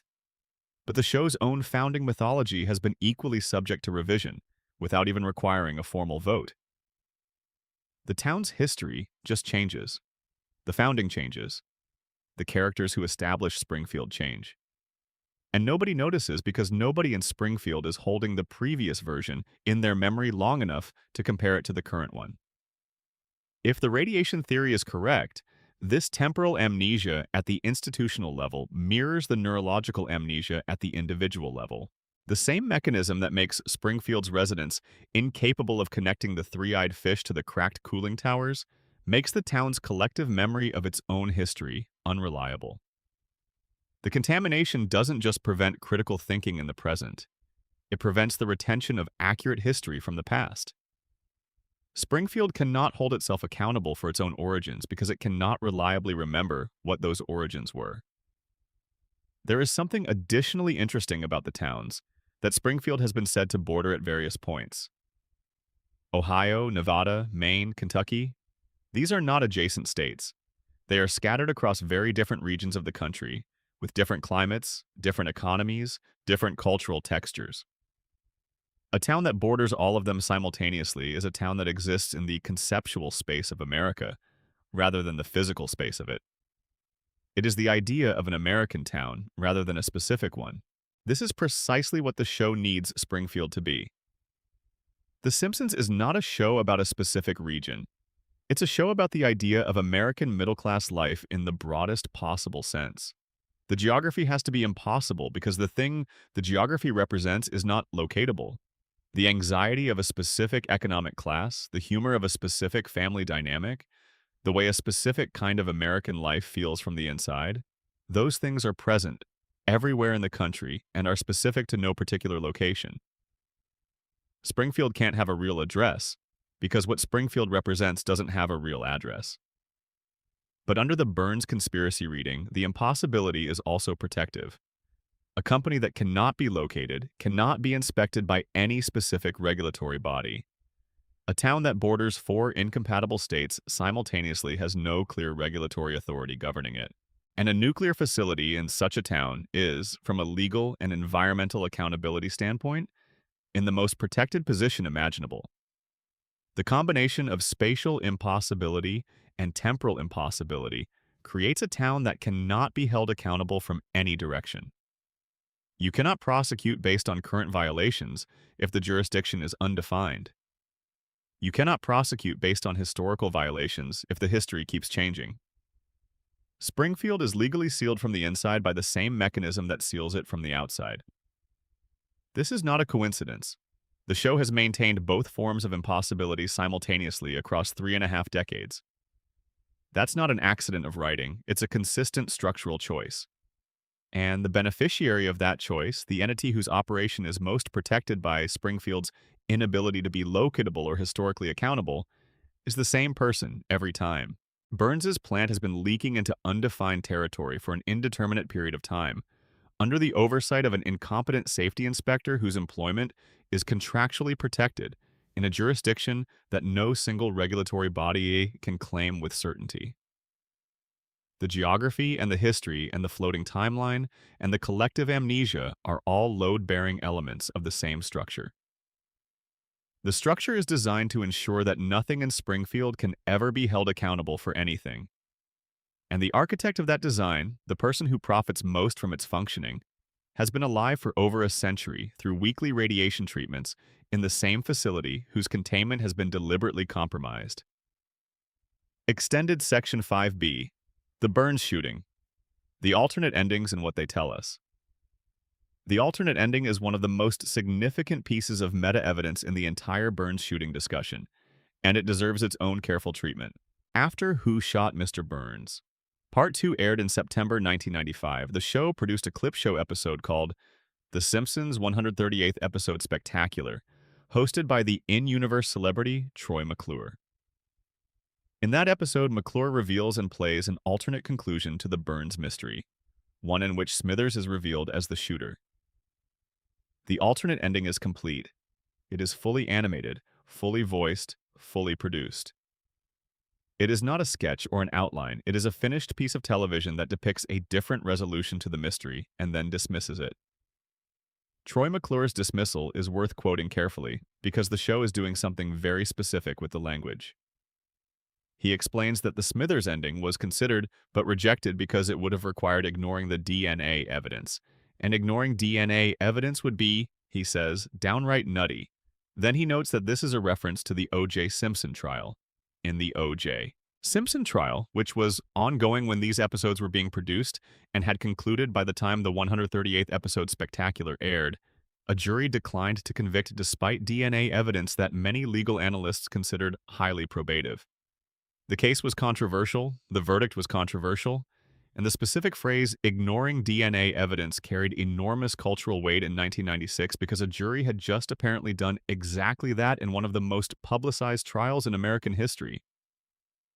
The show is winking at you. It is showing you a fully produced alternate ending in which Smithers is the shooter, and then having a character explain why that ending was rejected by pointing to a real-world case where DNA evidence was ignored and a verdict was reached that many people considered incorrect.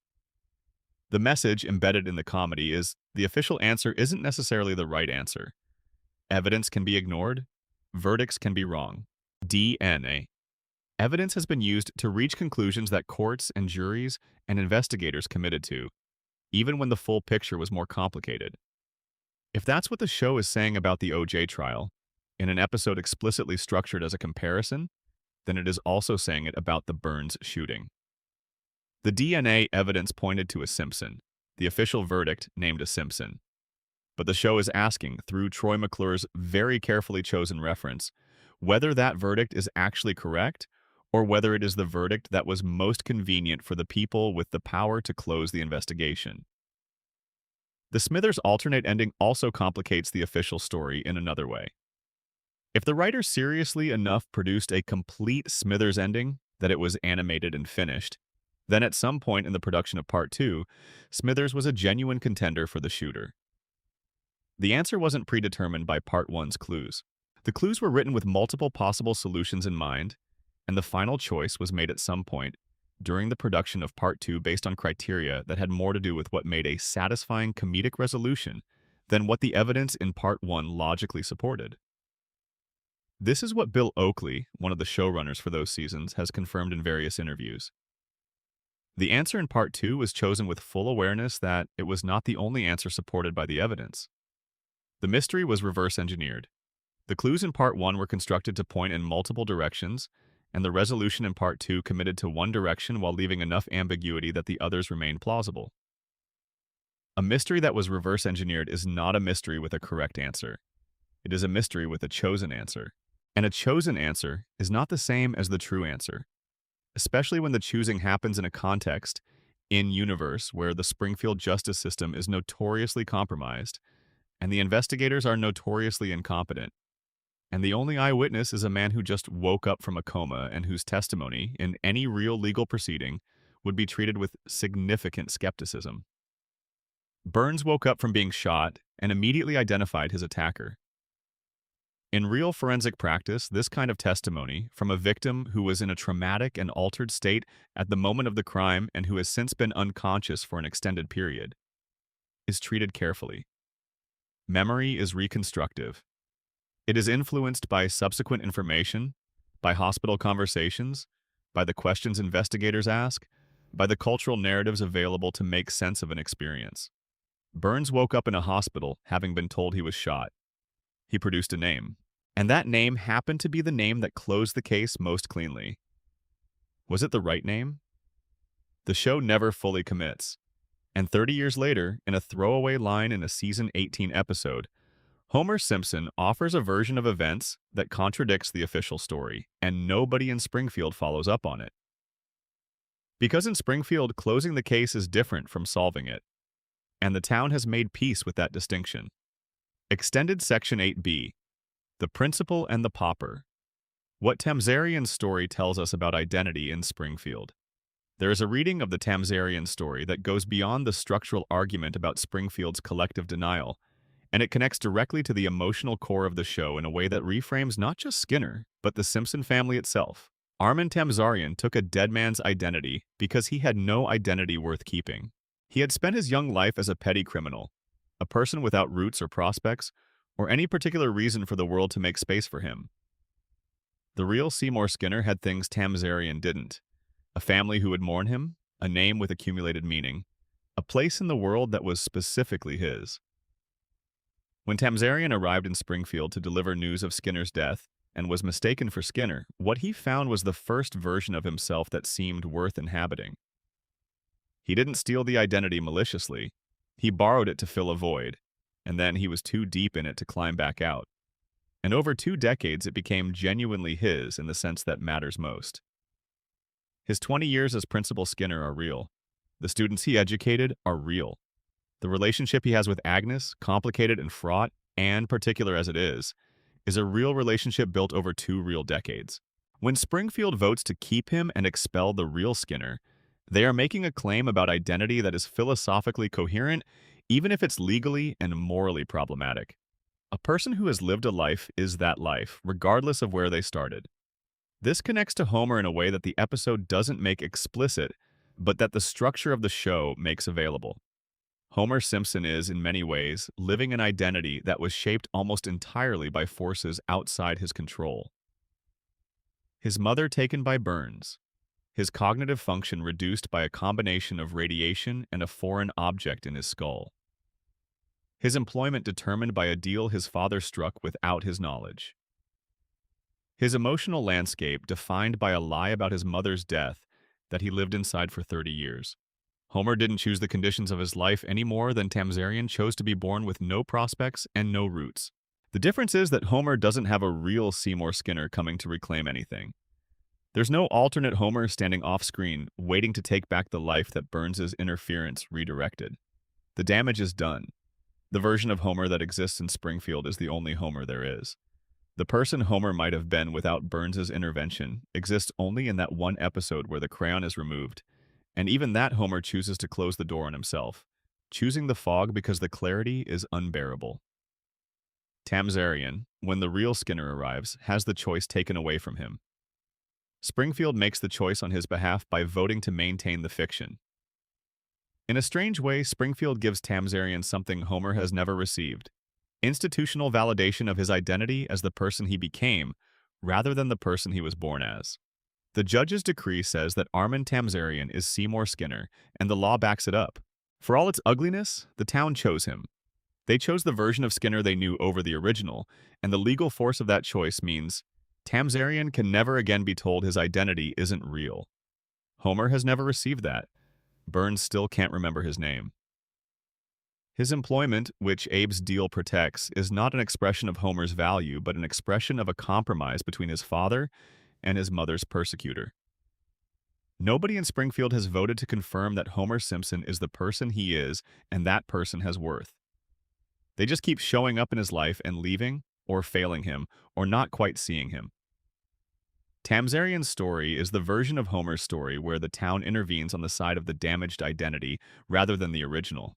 And the fact that the show presents this intervention as appalling rather than redemptive tells you something about what the show thinks identity validation is actually worth when it comes from a community that has also made truth illegal. Extended Section 9b. The Simpsons predictions. The cases that can't be explained away. We've covered the mainstream explanation for the prediction phenomenon. High volume of satirical output plus confirmation bias plus smart writers reading trends creates the appearance of prophecy.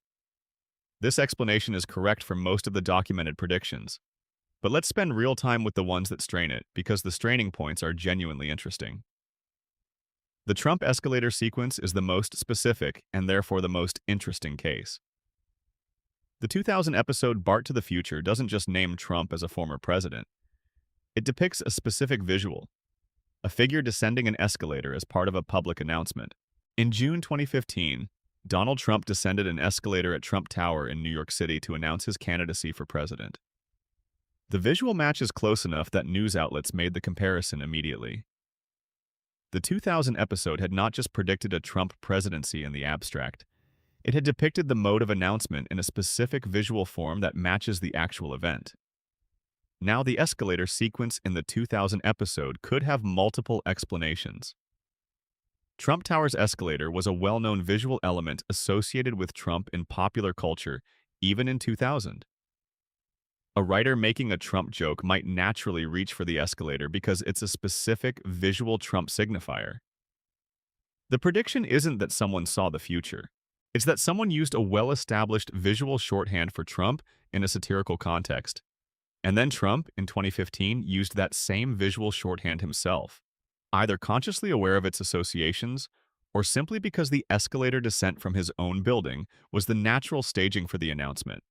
Which raises a question the cultural mirror theory takes seriously.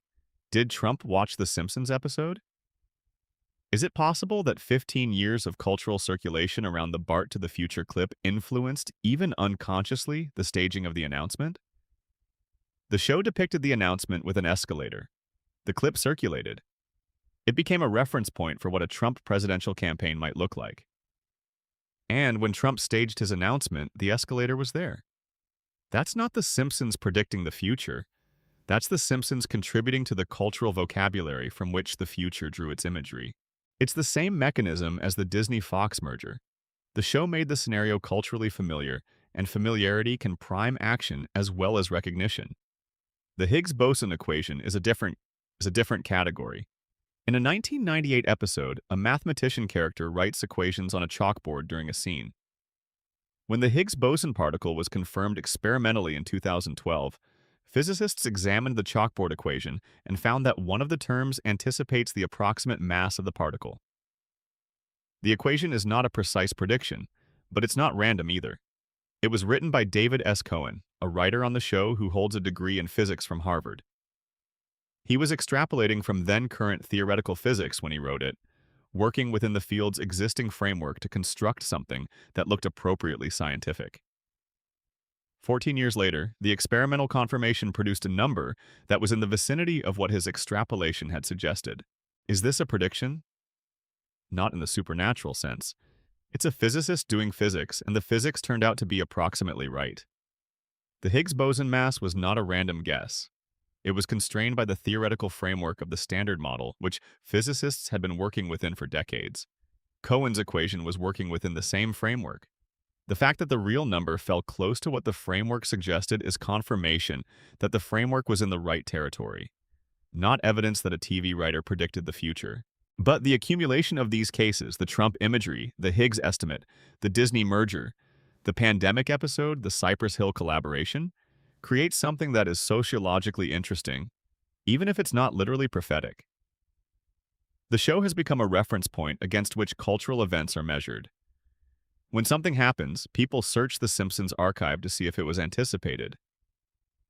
The show's 36-year output is treated as a predictive text in a way that no other piece of media is treated, and the search is conducted with a specific emotional register, the combination of amusement and something that resembles awe. Why does finding a Simpsons match produce that feeling, when finding a similar match in any other long-running show would just produce a note of coincidence? Because The Simpsons has accumulated enough cultural authority over enough time with enough memorable specific imagery that matching it feels like matching something authoritative. The show functions as a kind of cultural canon in the American vernacular tradition. And canons, by their nature, seem predictive because everything that comes after them is measured against them. The Bible seems predictive of human experience not because it foresaw specific events, but because it was written first and has been used to interpret human experience ever since. The Simpsons is the secular canonical text of American popular culture, and events seem to have been predicted by it because it got there first and the culture uses it as a reference. This doesn't reduce the predictions to nothing. It makes them into something more interesting than prophecy. They are evidence of the show's cultural centrality, of the degree to which its imagery and observations have been internalized as the baseline grammar through which American culture understands and describes itself. When reality matches The Simpsons, the feeling isn't just surprise, it's recognition. We've been here before in this specific form, in this specific show, and that feeling of recognition distributed across enough events over enough time eventually starts to feel like the show knew. Because in some sense, the show did know. It built the mental furniture that we use to recognize events when they arrive, and when the events fit the furniture, it looks like prophecy. The distinction matters because it changes what you're watching when you watch The Simpsons. If the predictions are coincidence, you're watching a funny show that occasionally gets lucky. If they're genuine prophecy, you're watching something with access to information no one else has. But if they're the cultural mirror working backwards, you're watching the thing that shaped your ability to see the present clearly. And that's the most interesting of the three because it means the show is not a passive observer of American culture, but an active participant in constructing the categories through which American culture is observed. Springfield doesn't reflect America. America increasingly reflects Springfield because Springfield built the template first, and templates are what perception runs on. Extended Section 11b, Ned Flanders, The Theology of Suffering. Let's stay with Ned Flanders a little longer, because the theological dimension of his situation is the show's most sophisticated argument and the one that gets the least attention. The Simpsons is not a religious show. It approaches religion the way it approaches most institutions, with affectionate irreverence. The church exists, religious characters exist, God exists within the show's canon, but the show's relationship to religious faith is mostly comedic rather than earnest.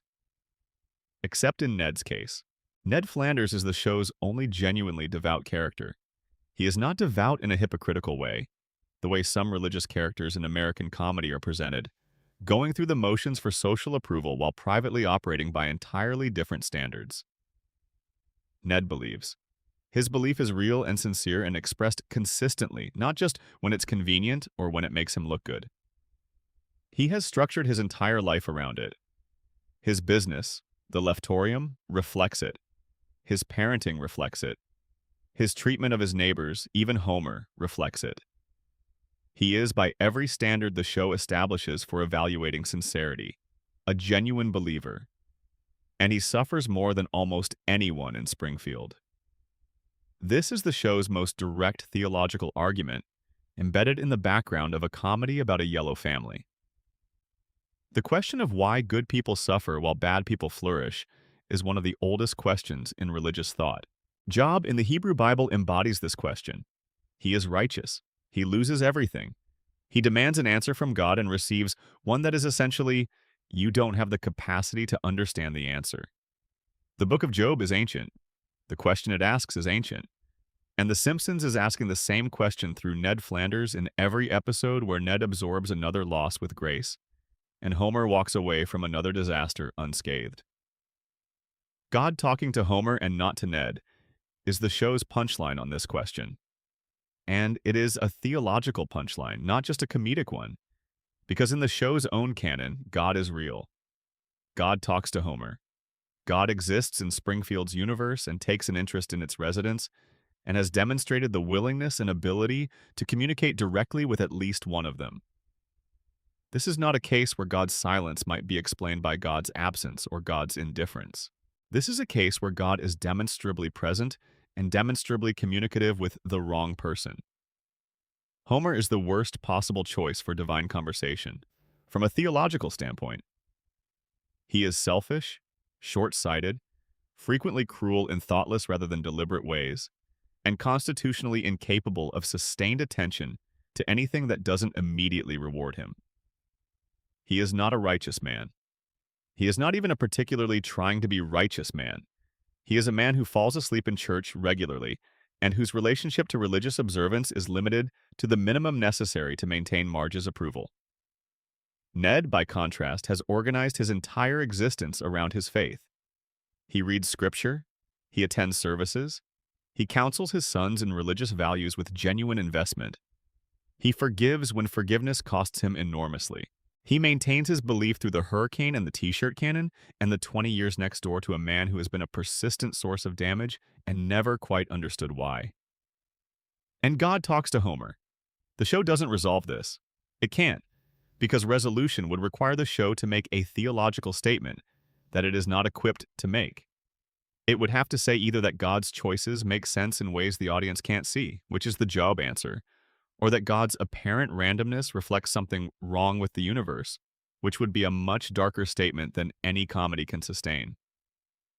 So the show leaves the question open. Ned suffers. Homer is fine. God talks to Homer.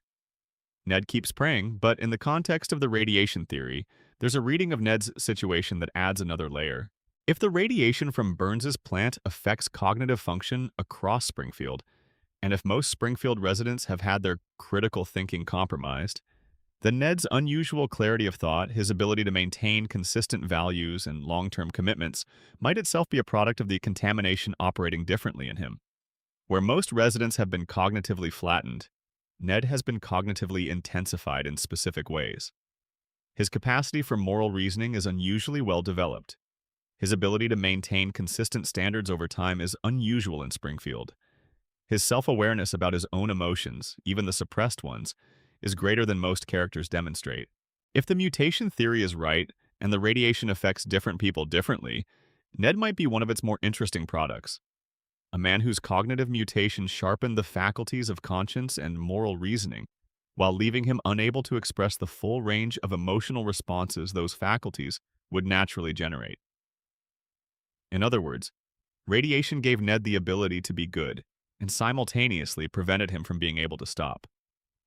The behavioral conditioning from his childhood suppressed the rage. The radiation sharpened the conscience. And together they produced a man who sees everything clearly, feels everything deeply, cannot express what he feels or stop being what he is, and receives nothing from a universe that demonstrably exists and demonstrably could intervene and demonstrably chooses not to. Ned Flanders is not tragic because bad things happen to him. Bad things happen to everyone in Springfield. He is tragic because he understands what's happening, in a way most Springfield residents don't, and he cannot use that understanding to protect himself or change his situation. He can see clearly and is frozen in place by that clarity, the way someone who fully understands a trap might still be unable to escape it. That's not the show's funniest character, but he might be its most human one. Extended Section 12b, the coma theory. The evidence in detail. The coma theory deserves a more thorough examination of its evidence base than we've given it, because the case is built from many smaller details that accumulate into something quite substantial. Before the coma episode in April 1993, consider the specific emotional texture of the show. Season 1 through the first part of Season 4. The issues the show wrestles with in that period are recognizable in a specific way. Homer dealing with Mr. Burns's contempt and his own inability to get the respect he deserves from his employer. Marge's dissatisfaction with her life, which she is afraid to fully acknowledge to herself. Lisa's loneliness and her sense of being the wrong kind of child for the family she's in. Bart's performative defiance concealing a more complicated emotional interior. These feel like real family problems because they are drawn from the kinds of tensions that real families carry. The financial anxiety is real. Homer's job dissatisfaction is real in the sense that it connects to something recognizable. The marital tension is recognizable. Even the comedy operates differently in those early seasons. It lands harder emotionally because the setups are grounded. When Homer does something stupid and painful in the early seasons, it hurts in a way that it doesn't quite hurt in the later seasons. Because in the early seasons, the stupidity has consequences that accumulate. The emotional fabric of the show is tighter. Characters remember what happened last week in ways that affect how they behave this week. After April 1993, not immediately but progressively, the emotional fabric loosens. The consequences stop accumulating. Homer does something that should permanently affect his relationships, and by the next episode it's forgotten. The emotional stakes lower because the stakes can no longer meaningfully develop when nothing carries over. The comedy becomes broader, more surreal, less rooted in the specific anxiety of a working-class family trying to make a life. The coma theory says this shift is not the writers getting worse, it's the brain getting worse. A dreaming mind can produce quite realistic scenarios when it first goes under. The early coma episodes are crisp and grounded because Homer's brain, in the initial period of unconsciousness, still has strong access to its memories of how things felt and worked. As the coma extends, as the brain deteriorates, the detail degrades. The emotional specificity fades. The memory of what consequences feel like becomes less reliable. The dream becomes more spectacular, more wish-fulfilling, less tethered to the observable logic of cause and effect. Not because the dreamers have given up, but because the quality of the material the dream is working from is declining. This maps onto the show's actual production history more precisely than any other explanation. The late 90s Golden Age episodes that fans consider the pinnacle of the post-coma run, seasons 5 through 8 roughly, are the period when Homer's brain is in the best condition it will ever be after April 1993. Still significantly damaged, hence the escalating surrealism compared to the early seasons, but not yet fully deteriorating. The specific jokes from those seasons are sharp. The emotional beats still land. The characters are recognizable as the characters they were before. As the seasons advance into the 2000s and 2010s, the dream quality continues to decline. The plots become more extreme. The character consistency becomes harder to maintain. The emotional stakes become harder to feel because the brain generating the dream can no longer hold the emotional logic stable across an episode's running time. The coma theory explains the show's production history as a medical history. The golden age is the healthy period. The decline is the progression of brain damage.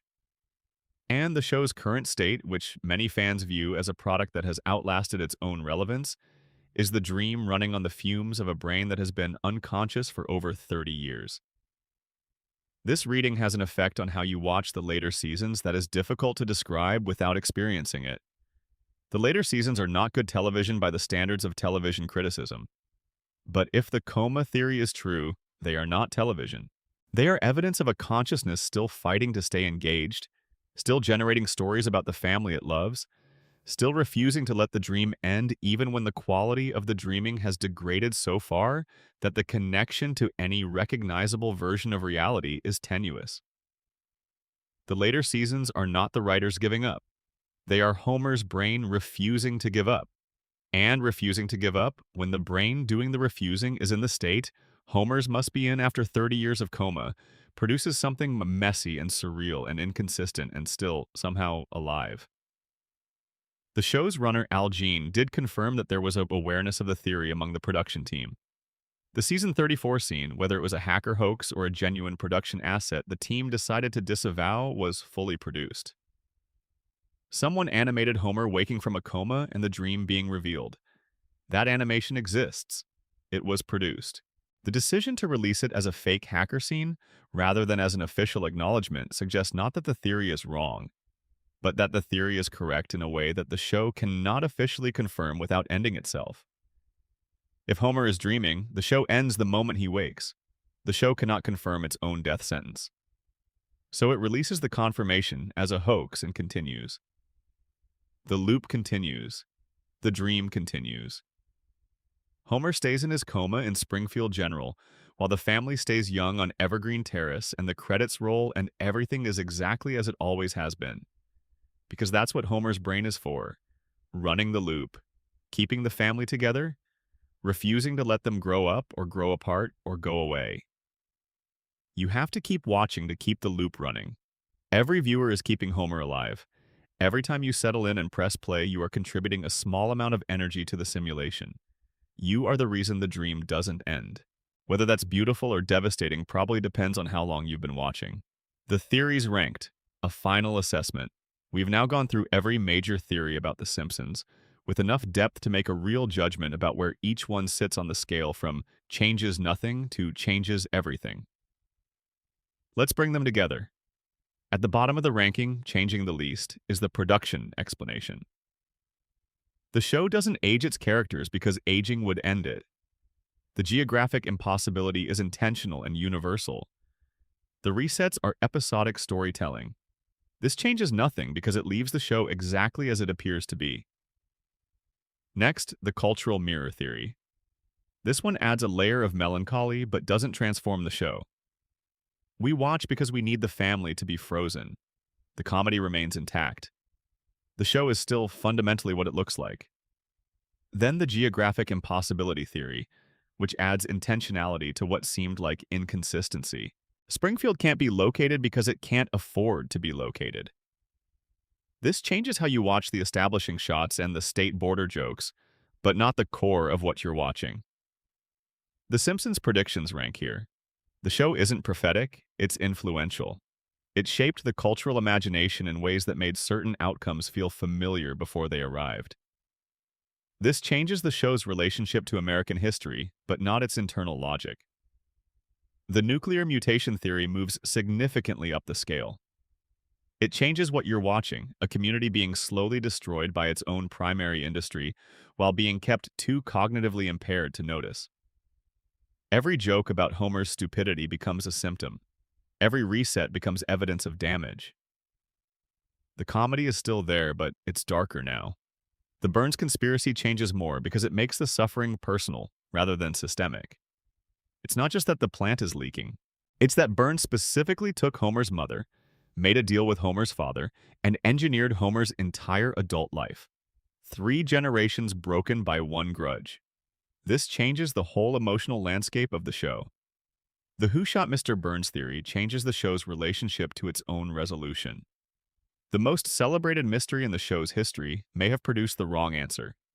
The official closure may have served institutional convenience rather than truth. This changes how you watch every subsequent moment in which Springfield claims to have resolved something. The Burns immortality theory takes it further.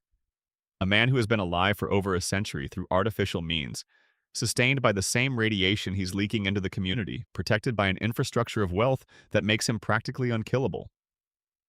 This changes Burns from a villain into something closer to a structural condition. The principle and the Popper theory changes the most of the non-coma theories because it changes the mechanism. It reveals that Springfield's resets are not accidental or biological. They are chosen. The town votes to forget. The forgetting is institutional. Every reset across the entire run of the show is not a production convenience, but a depiction of a community that has decided. Survival requires amnesia and enforces that amnesia through social contract and legal decree. The Maggie theory changes the show's power dynamics in ways that sit uneasily with the comedy. If Maggie is the most capable member of the family and has been strategically concealing that capability for 36 years, then every scene in which the family underestimates her is a scene in which you are watching someone being deliberately underestimated by the world around her. And her silence, read through this theory, is not the absence of a voice. It is the most powerful voice in the room, choosing not to speak yet. At the top of the ranking, changing the most, is the Homer coma theory. If it's true, nothing is real. The family exists only in the dream of a man who has been unconscious for 30 years. Every episode of love and humor and resilience is a dying man's refusal to let go of the people he loves. The comedy is still there, but it is inseparable from the grief. And the floating timeline, the one aspect of the show that every theory has to explain, becomes the most emotionally devastating piece of evidence. Nobody ages because Homer can only dream the people he knew, and the people he knew were young, and in the dream they stay young, forever, because that's the only way Homer knows how to love them. The ranking is not a ranking of which theories are most likely to be true. The show will never confirm or definitively deny any of them. It can't, without ending itself. The ranking is of which theories change what you're watching the most. And by that measure, the coma is the clear victor, followed by the Burns conspiracy for the personal devastation it introduces, followed by the denial infrastructure for the structural horror it reveals. Every theory, at every level of the ranking, is really an answer to the same question. Why can't this family change? Why do they stay frozen? Why does the loop keep running? And the answers, from the most technical to the most emotional, all converge on the same point. Something is holding them there. Whether it's radiation or a coma or collective denial or the engineering of one powerful man, something has stopped time in Springfield. Something has locked the family in place. And we keep watching, which means we're part of it. The audience is part of the machinery that keeps the loop running. We press play every week and the dream continues, the family stays young, Homer keeps finding his way home, and nobody ever has to say goodbye. That's the final theory, the one that doesn't require any internal Springfield logic at all. We are the reason The Simpsons can't end, and as long as we keep watching, they never will. Thank you. Go to sleep. Springfield will be here when you wake up. It always is. End of complete script expansion. A. The Simpsons and the American Dream, a deeper reading. To understand why every theory about The Simpsons lands with the weight that it does, you need to understand what The Simpsons is actually about at its foundation, not what it's nominally about, not the premise as described in a TV guide listing from 1989. What it's actually about, underneath all the jokes and celebrity cameos and increasingly surreal plotlines. The Simpsons is about the gap between promise and reality in American life. Specifically, the promise that was made to a specific generation of working-class Americans in the post-war era. Work hard, stay in one place, contribute to your community, and the middle-class life will be yours. The house, the family, the job with stability, the sense that your children will have more than you did. That promise is the engine of the show. Homer Simpson was born in the early 1950s by the show's original internal continuity into a generation that heard that promise being made loudly and believed it. He was not a man with exceptional gifts or ambitions. He was a man with ordinary hopes. He wanted to love his family and keep them fed and have a house that was his, and come home at the end of the day to something that resembled the version of American life he'd been promised. He got most of it. The house, the family, the job, the beer, the television. What he didn't get was the ease of it. The job is at a nuclear power plant that is slowly poisoning him. The house is in a town that doesn't exist on any map. The family is warm and real, but also exhausting in specific ways that nobody in the promotional materials for the American Dream mentioned.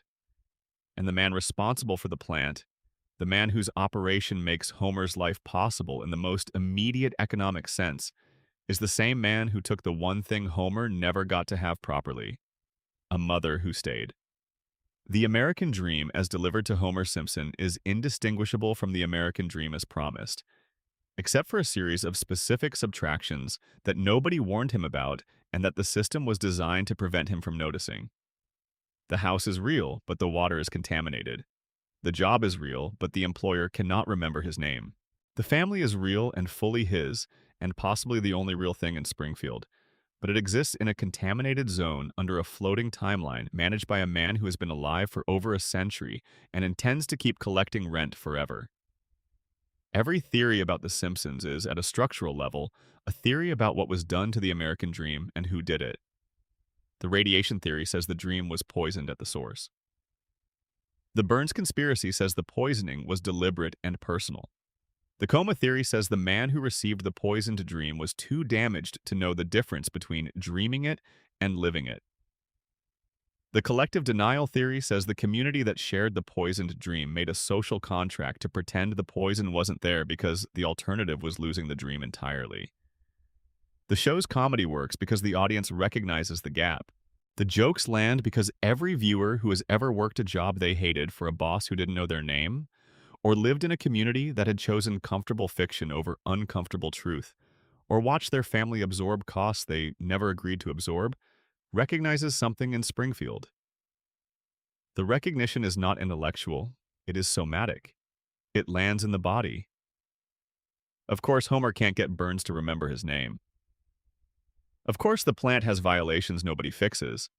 Of course, the family resets every week because the alternative is watching them carry the weight of everything that's happened to them. The theories change the show because they make explicit what the comedy has been implying. When you name the radiation, you name the mechanism. When you name Burns's conspiracy, you name the agent. When you name the coma, you name the kite. And when you name the collective denial, you name what we do too, as audiences, when we keep watching and laughing and not pressing the thread on any of the implications. Springfield is not a fantasy. It's a diagnosis. And the diagnosis was delivered with jokes because the diagnosis delivered straight would be too much to bear. The show's creator, in interviews about what he was trying to make, has spoken about wanting to create a cartoon that was about real feelings. Not the sanitized family feelings of other cartoon families, but the specific texture of a life that is hard and funny and full of love and also kind of terrible sometimes, all at once. The show that resulted is all of those things simultaneously, and the theories we've examined are what you find when you pull at the threads. Underneath the funny, terrible, wonderful life, there are reasons for the terrible parts that are larger and more systemic than any single episode can contain. The theories are the show's own argument, smuggled in over 36 years in pieces too small to seem like argument and too numerous to ignore. Expansion B. What Homer actually dreams. The specific content of the coma. If the coma theory is correct, the content of the dream tells you something about what Homer was carrying when he went under. Dreams are not random. Even the most surreal ones are organized around emotional preoccupations, around the feelings and fears and longings that the waking mind was processing at the time of sleep. And Homer's dream, if it is a dream, has been running for 30 years with identifiable preoccupations. The first and most persistent is the family. Every storyline, however bizarre, however surreal, however far it travels from any recognizable version of daily life, returns to the family. Homer goes to space. He comes home to the family. Homer joins a secret society. The society conflicts with the family. Homer becomes famous in various episodic contexts. The fame conflicts with the family or is abandoned for the family. The family is the gravitational center around which every adventure orbits. No matter how far the dream takes Homer, the family is where it ends. This is the most straightforward emotional logic of the coma reading. Homer went into the coma in April 1993 having just had a fight with his son, in the immediate context of Bart's prank causing the accident that put him in the hospital. The last significant interaction before the coma was Bart causing Homer harm. And yet the dream consistently returns to the family bond, to the reconciliation, to the couch, to the specific safety of the home. The dream is doing repair work. It is returning again and again to the site of the last rupture and finding every time that the family holds. The reconciliation is always and always possible. The bond is always intact. The home is always there at the end of the episode. This is what a dreaming mind does when it loves something it's afraid of losing. It tests the love. It sends the loved thing through difficulty and stress and conflict, and then brings it back to safety, over and over, confirming each time that the safety is real. Homer's coma is not a nightmare about his family. It is a dream that is working very hard through the mechanism of weekly episodes to confirm that the family is okay, that the love is real, that the home is safe. The second preoccupation is competence. Homer in the dream is frequently incompetent, yes, but he is also, in ways the show returns to repeatedly, exactly the right person for the specific crisis at hand. The disasters he causes are often resolved by qualities that are specific to Homer. His stubbornness, his loyalty, his refusal to give up when the people he loves are in danger, his ability to absorb punishment in ways that other characters can't. Homer fails constantly, and he saves the day fairly regularly, and the specific mechanism of his saving the day is always his particular combination of limitations and loyalties. This is wish fulfillment, operating at the level of self-understanding. Homer's dreaming mind knows that the waking Homer was not particularly capable. It knows the frustrations of the job and the cognitive limitations and the ways that the life he has is harder than it should be. And so the dream runs scenarios where Homer's specific version of himself turns out to be exactly what's needed. Where his particular combination of characteristics, which would be inadequate in any professional context requiring sustained competence, becomes the precise toolkit for whatever the episode requires. The dream is making an argument to Homer on Homer's behalf. You are enough. Your specific way of being, which the waking world undervalues and Burns cannot bother to remember, is enough. The third preoccupation is belonging. Homer's deep loneliness is a through line in the show that the comedy circles around and occasionally lands directly on. He wants to be seen. He wants to be appreciated. He wants the people around him to recognize that he is present and that his presence matters. The celebrity guest appearances, the various clubs and organizations, and social groups Homer joins in the later seasons, the dreams of fame and achievement, all of these are the dreaming mind's way of giving Homer the belonging that the waking life denied him. Burns doesn't know his name. The dream gives him a town full of people who do. Burns treats him as disposable. The dream treats him as the protagonist. The fourth preoccupation, and perhaps the deepest one, is Marge. The show's relationship to the Homer and Marge marriage is one of the most interesting things it does across its run. The marriage is tested repeatedly. There are episodes that build genuine tension around whether it will hold, and then it always holds. The specific way it holds, not through any dramatic resolution of the underlying tensions, but through the simple fact of Marge and Homer continuing to be Marge and Homer and choosing each other again in the final minutes, is the dream's central act of maintenance. The marriage is the thing Homer's unconscious mind is most afraid of losing. And so the dream tests it and restores it, tests it and restores it, across hundreds of episodes, proving over and over that the bond is real. Marge in the coma reading is the most important character in the show. She is the thing Homer's mind is working hardest to hold on to. Her patience, which viewers sometimes read as passivity, is the dream's most necessary element. If Marge left, if the dream Marge stopped being patient and stopped choosing Homer, the dream would become a nightmare. It would become the thing Homer is most afraid of, being alone and unloved, and abandoned the way he was when his mother disappeared in the night. So the dream makes Marge patient. It makes her love durable. It makes her capable of absorbing everything Homer's dreaming self does, all the disasters and the incompetence and the spectacular failures, and still being there at the end. Not because Marge is a saint, but because Homer cannot dream otherwise. He cannot generate a version of Marge that leaves, because generating a version of Marge that leaves is the one thing his unconscious cannot survive.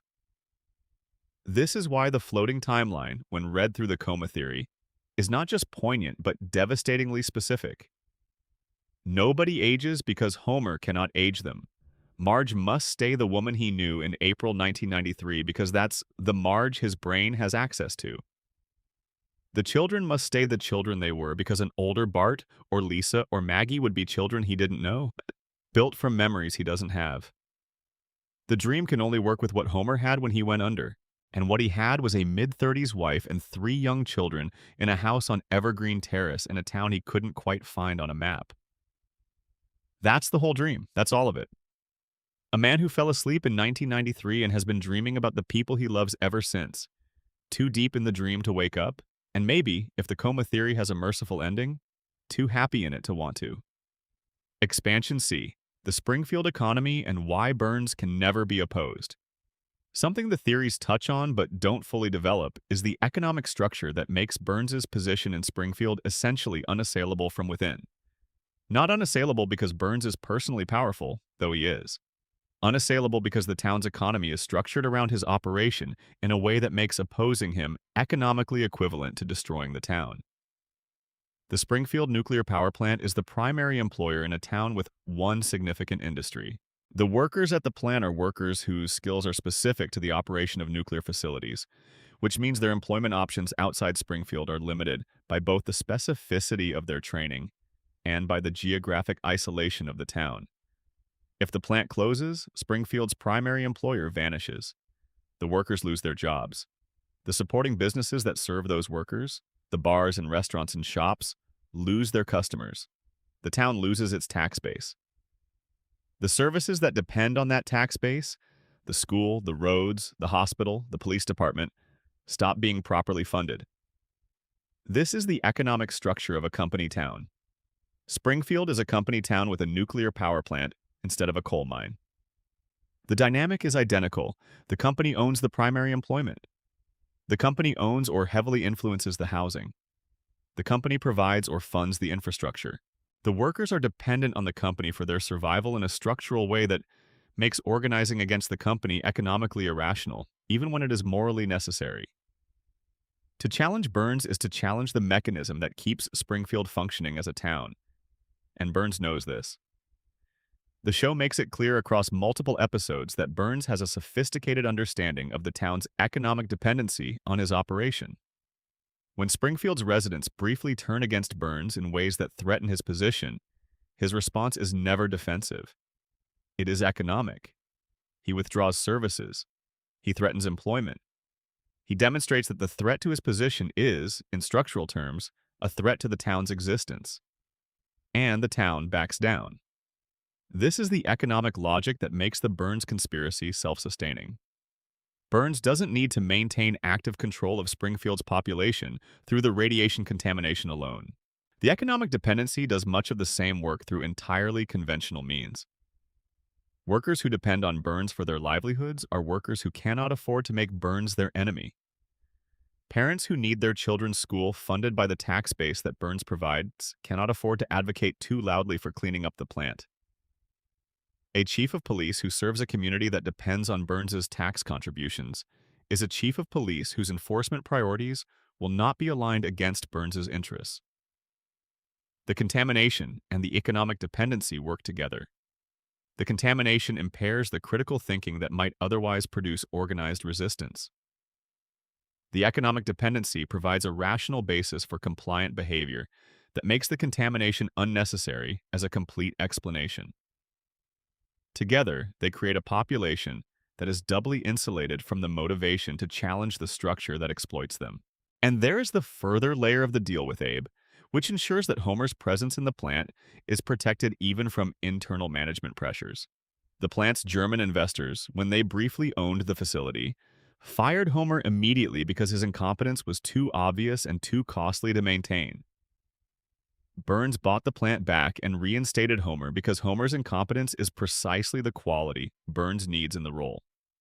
A competent safety inspector would either force Burns to spend $56 million fixing the violations or shut the plant down.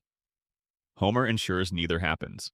The economic dependency theory doesn't change the show in the dramatic way that the coma theory does, but it adds a realism to the Burns conspiracy that elevates it beyond cartoon villainy.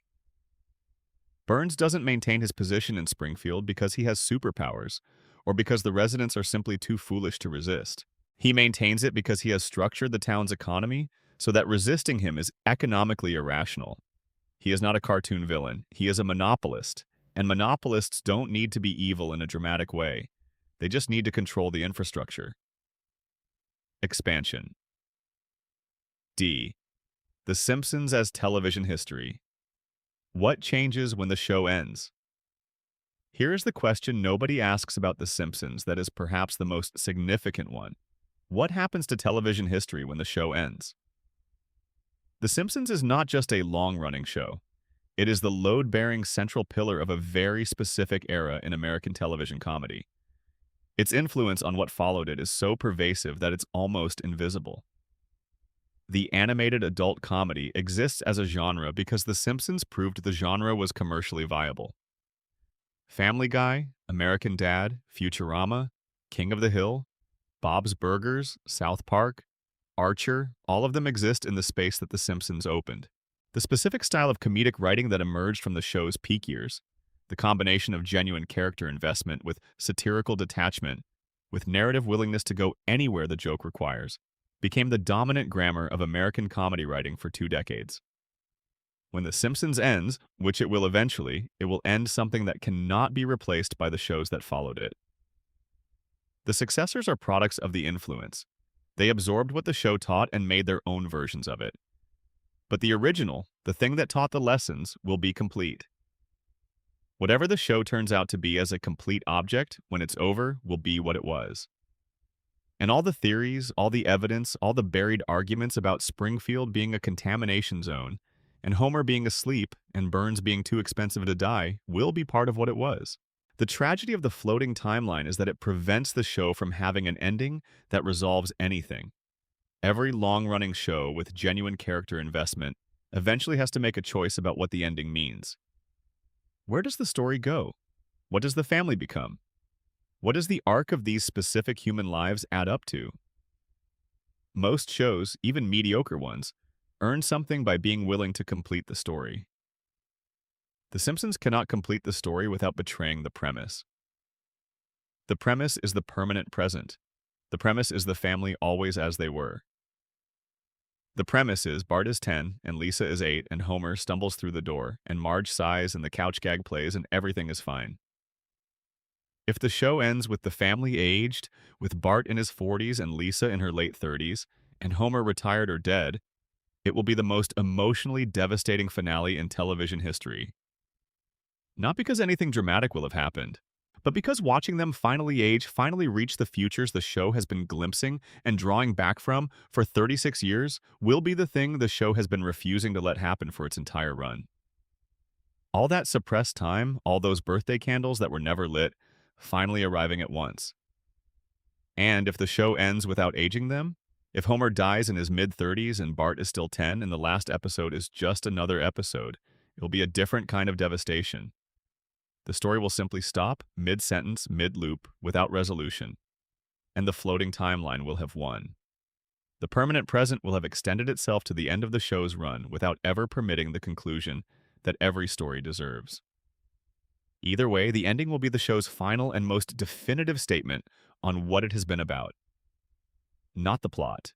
The fact of the ending, its shape, whether it resolves or doesn't, whether it ages the characters or doesn't, will be the answer to the question every theory has been circling for 3.5 decades. Why can't they grow up? Because growing up means ending. And ending means admitting that the version of American family life The Simpsons represents is temporary. That the specific form of working-class optimism the show has been channeling, the version where the house is always warm and the kids are always young, and the marriage always holds, is not permanent. That it was always going to be replaced by something, by the children leaving, and the house emptying, and the specific configuration of this specific family dissolving into the individual lives of its members. The show has been protecting us from that moment for 36 years, and when it finally arrives, whether through an ending that ages everyone or simply through the absence of any more episodes, we will not just be watching a television show conclude. We will be releasing something we have been holding on to without quite realizing we were holding it. The house on Evergreen Terrace, the couch gag, Homer saying dough and the family arranged around the television. That image has been the most consistent visual image in American television history. More consistent than any news anchor's face. More consistent than any logo. More consistent than any single landmark of the medium.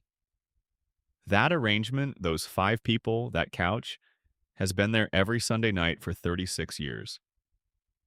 When it's gone, something will have ended that we have never found a name for.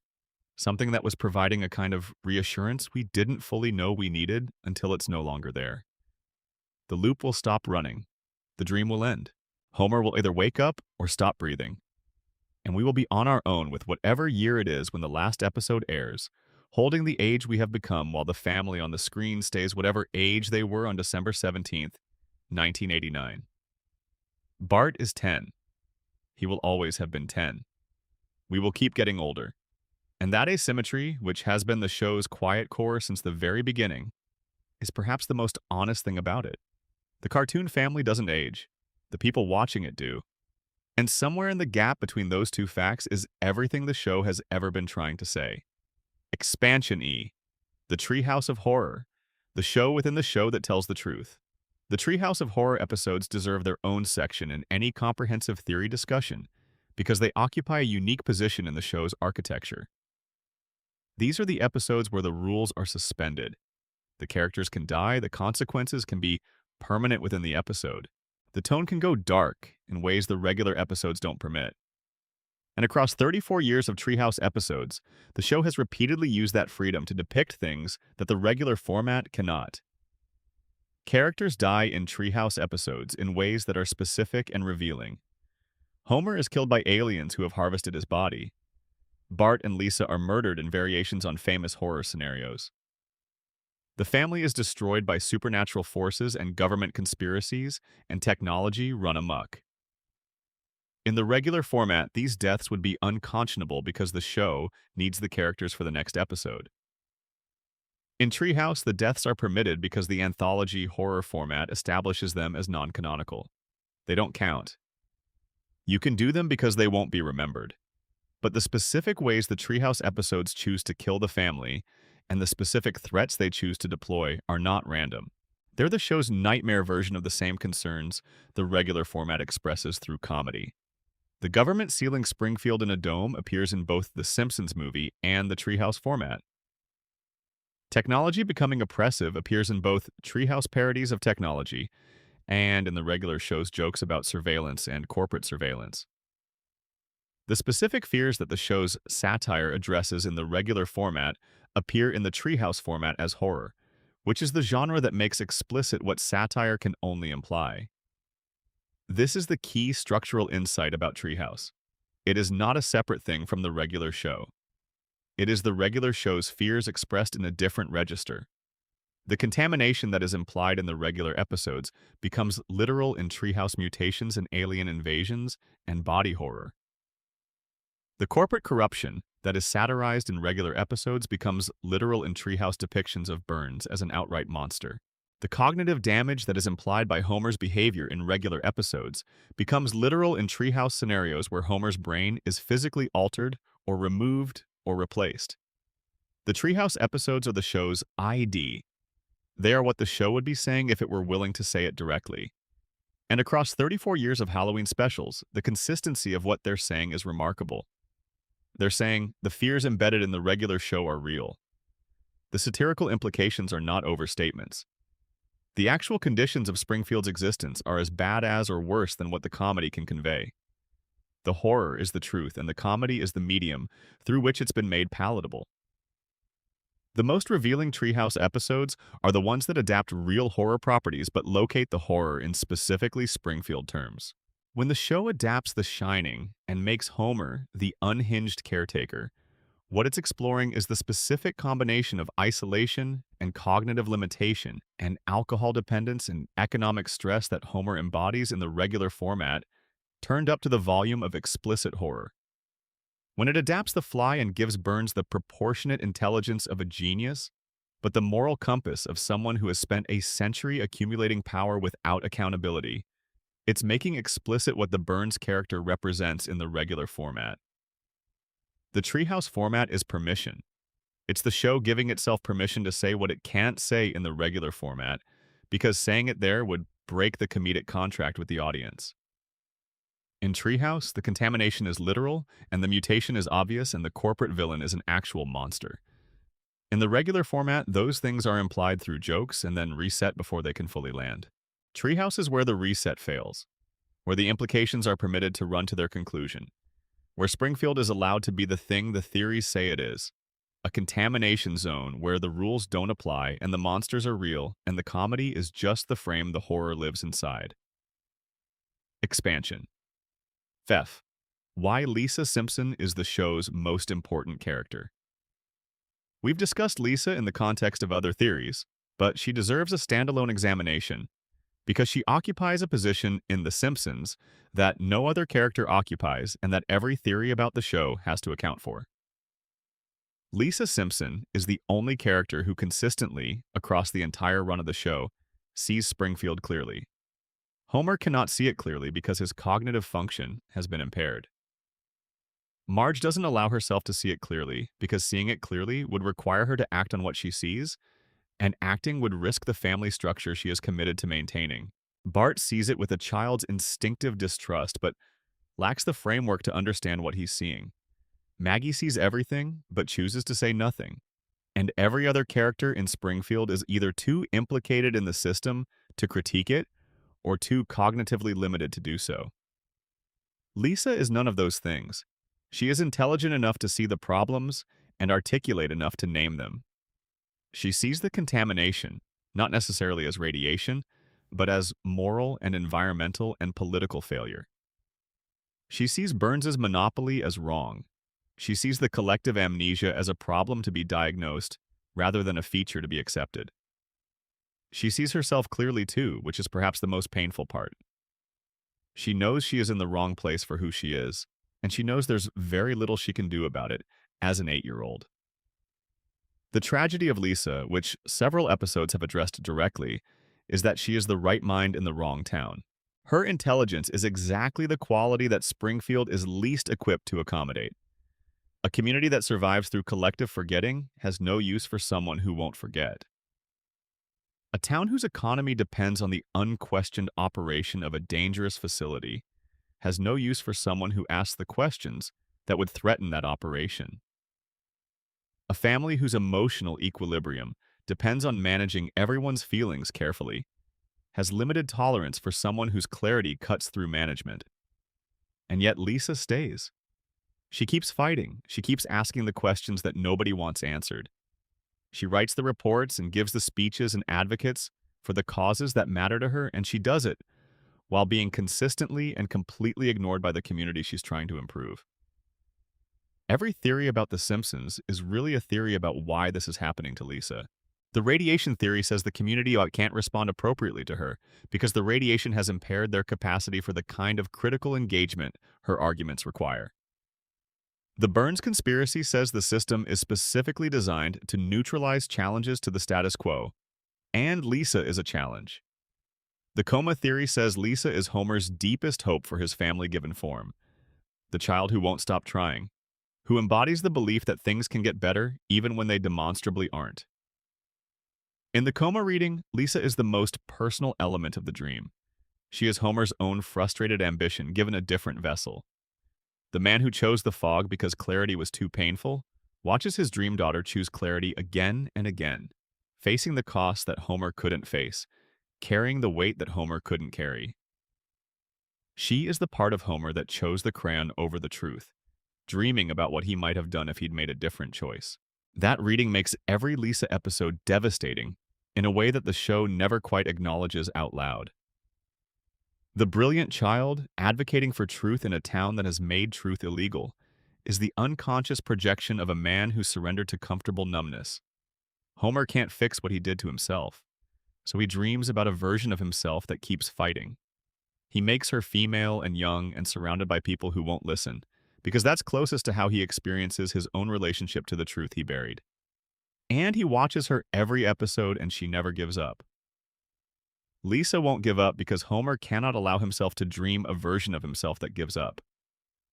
Even in the fog, even in the coma, even with the crayon back in place and the radiation in the water, and Burns failing to remember his name, somewhere in Homer is the part that chose to put the crayon back and couldn't quite forgive himself for it. And Lisa, every episode, every Saturday, every time she picks up her saxophone in her room and plays, is that part trying again. The loop continues. Good night. Final end of script expansion. G. The show's treatment of grief and loss. What it refuses to resolve. Grief in The Simpsons is one of the most interesting and least examined aspects of the show, because the show has an extremely specific relationship to it. It allows grief to exist. It allows loss to be real. And then it refuses, structurally, to allow the grief to be processed in any way that would produce actual change in the characters or their circumstances. Consider the losses that accumulate across the show's run. Maud Flanders dies. She stays dead. Unlike almost every other dramatic event in the show, her death is not reversed or retconned or forgotten. Ned is widowed and remains widowed. This is genuinely unusual for the show and genuinely unusual for the comedy genre.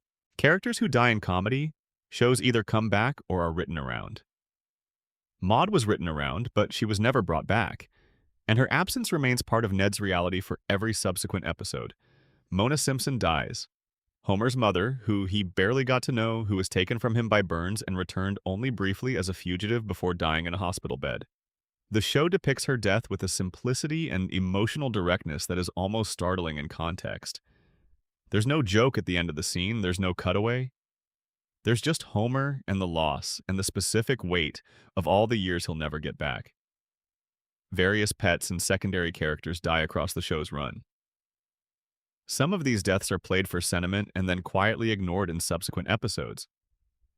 Some of them take root more durably. The show has a complicated relationship with what it's willing to keep. What it consistently refuses is the grief that would change anything. The grief can be real in the moment. The emotion can be genuine. But it cannot be generative. It cannot be the thing that makes Homer understand his relationship with Burns, or makes Ned unable to live next door to Homer, or makes the family make decisions that carry forward into the show's ongoing reality. Because grief that is generative is grief that changes the story. And the story cannot be changed. The story must continue to be what it always has been: the family on the couch gag, the theme music, the permanent present. The coma reading of grief is perhaps the most interesting. If Homer is dreaming, then grief in the dream is the most honest emotional content it contains. Homer cannot dream things that haven't happened to him because he doesn't have the reference material. He can imagine elaborate adventures because adventure lives in the cultural vocabulary he absorbed before the coma. But grief, real grief, the specific weight of actual loss can only come from things that actually happened. And so the moments of genuine grief in the show, Mona's death, certain goodbyes, certain realizations about the life that hasn't been lived, are the moments when the dream is drawing on real experience rather than imagination. They are the moments when the dreaming Homer is closest to the actual Homer lying in the hospital bed. They are his truest moments, and they're the moments he wakes briefly enough to feel the weight, and then the dream reasserts itself, and the next episode is a couch gag, and Homer saying "dough" and everything is fine. The grief in the show is the stitching that holds the dream together. It appears at the seams. It's the evidence that the dream is made from a real life rather than invented whole cloth. And its refusal to be generative, its consistent containment within single scenes or episodes before the reset comes, is the dream's mechanism for ensuring that what Homer lost in the real world doesn't contaminate the version of the world he's been able to preserve. He lost his mother in real life. In the dream, he finds her and loses her again, but the family is intact. He lost his full cognitive function in real life, long before the coma, through a combination of radiation and an object lodged in his skull. In the dream, that loss is occasionally addressed and then returned to baseline. He lost the certainty of his own future when the vending machine fell. In the dream, the future is always the same. Next week, same time, same channel, family on the couch. The grief is real. The refusal to let it reshape anything is the dream's most important function. And every time you watch an episode where something genuinely sad happens, and then the credits roll and next week it's fine, you are watching that function operating. The dream protecting its dreamer from the full weight of what he's lost by ensuring that the losing never quite sticks. Expansion. The show's running gags as a theory in themselves. There's an entire layer of The Simpsons that theories rarely address, which is the show's relationship to its own running gags. Not the dramatic mysteries or the structural anomalies, but the jokes that have been repeating since the beginning. And when you examine them collectively, they tell a story that complements every other theory we've discussed. Homer strangling Bart. This is the show's most repeated comedic bit. Homer and Bart have a conflict. The conflict resolves, briefly, in physical contact that is framed as comedic, but is, by any other standard, a parent choking their child. The bit has been funny for 36 years because of the cartoon register it operates in, because of the specific delivery, because of the rhythm of setup and payoff. But it has also been present in every season, through every tonal shift, through every change in the show's quality and character consistency. Homer's hands around Bart's neck are the show's most durable visual joke. Under the coma theory, this has a specific resonance. The last significant interaction Homer had with Bart before the coma was Bart's prank causing the accident that hospitalized him. The dream processes that rupture repeatedly every time it runs the strangulation bit. The conflict, the physical contact, the reset. It works through the same moment endlessly, finding different versions of the comedy, but maintaining the structure of tension and release around the most fraught relationship in Homer's life. The boy who hurt him. The boy he loves. The inability to fully process either fact without the dream's comedic frame to contain them. The chalkboard gag. Every episode, Bart writes a sentence on a classroom chalkboard as punishment. The sentence is always different. Sometimes it's relevant to the episode's themes. Sometimes it's pure nonsense. But it is always Bart at the chalkboard writing. It is always Bart in a context that frames him as the person being corrected, being disciplined, being told to acknowledge his wrongdoing through repetition. And it is always something that will reset. The punishment will end when the bell rings. Bart will leave the classroom, and whatever he wrote will not follow him. This is the show's treatment of Bart's rebellion in miniature. He transgresses. He is punished. The punishment is performative rather than transformative. He writes it out and moves on. The cycle repeats. Within the loop, nothing Bart does carries genuine consequences because the structure of the show requires him to be 10 years old and perpetually rebellious next week. The chalkboard gag is the loop's announcement of itself. It says, "This is how things work here." Bart writes a new sentence every episode, and every episode it doesn't matter. The couch gag. Perhaps the most formally interesting recurring element. Every episode opens with a variation on the family arriving at the couch. Sometimes the variation is minimal. Sometimes it's an elaborate sequence that is the most creative work in the episode. It has been done in different animation styles, with different cultural references, with different levels of surrealism.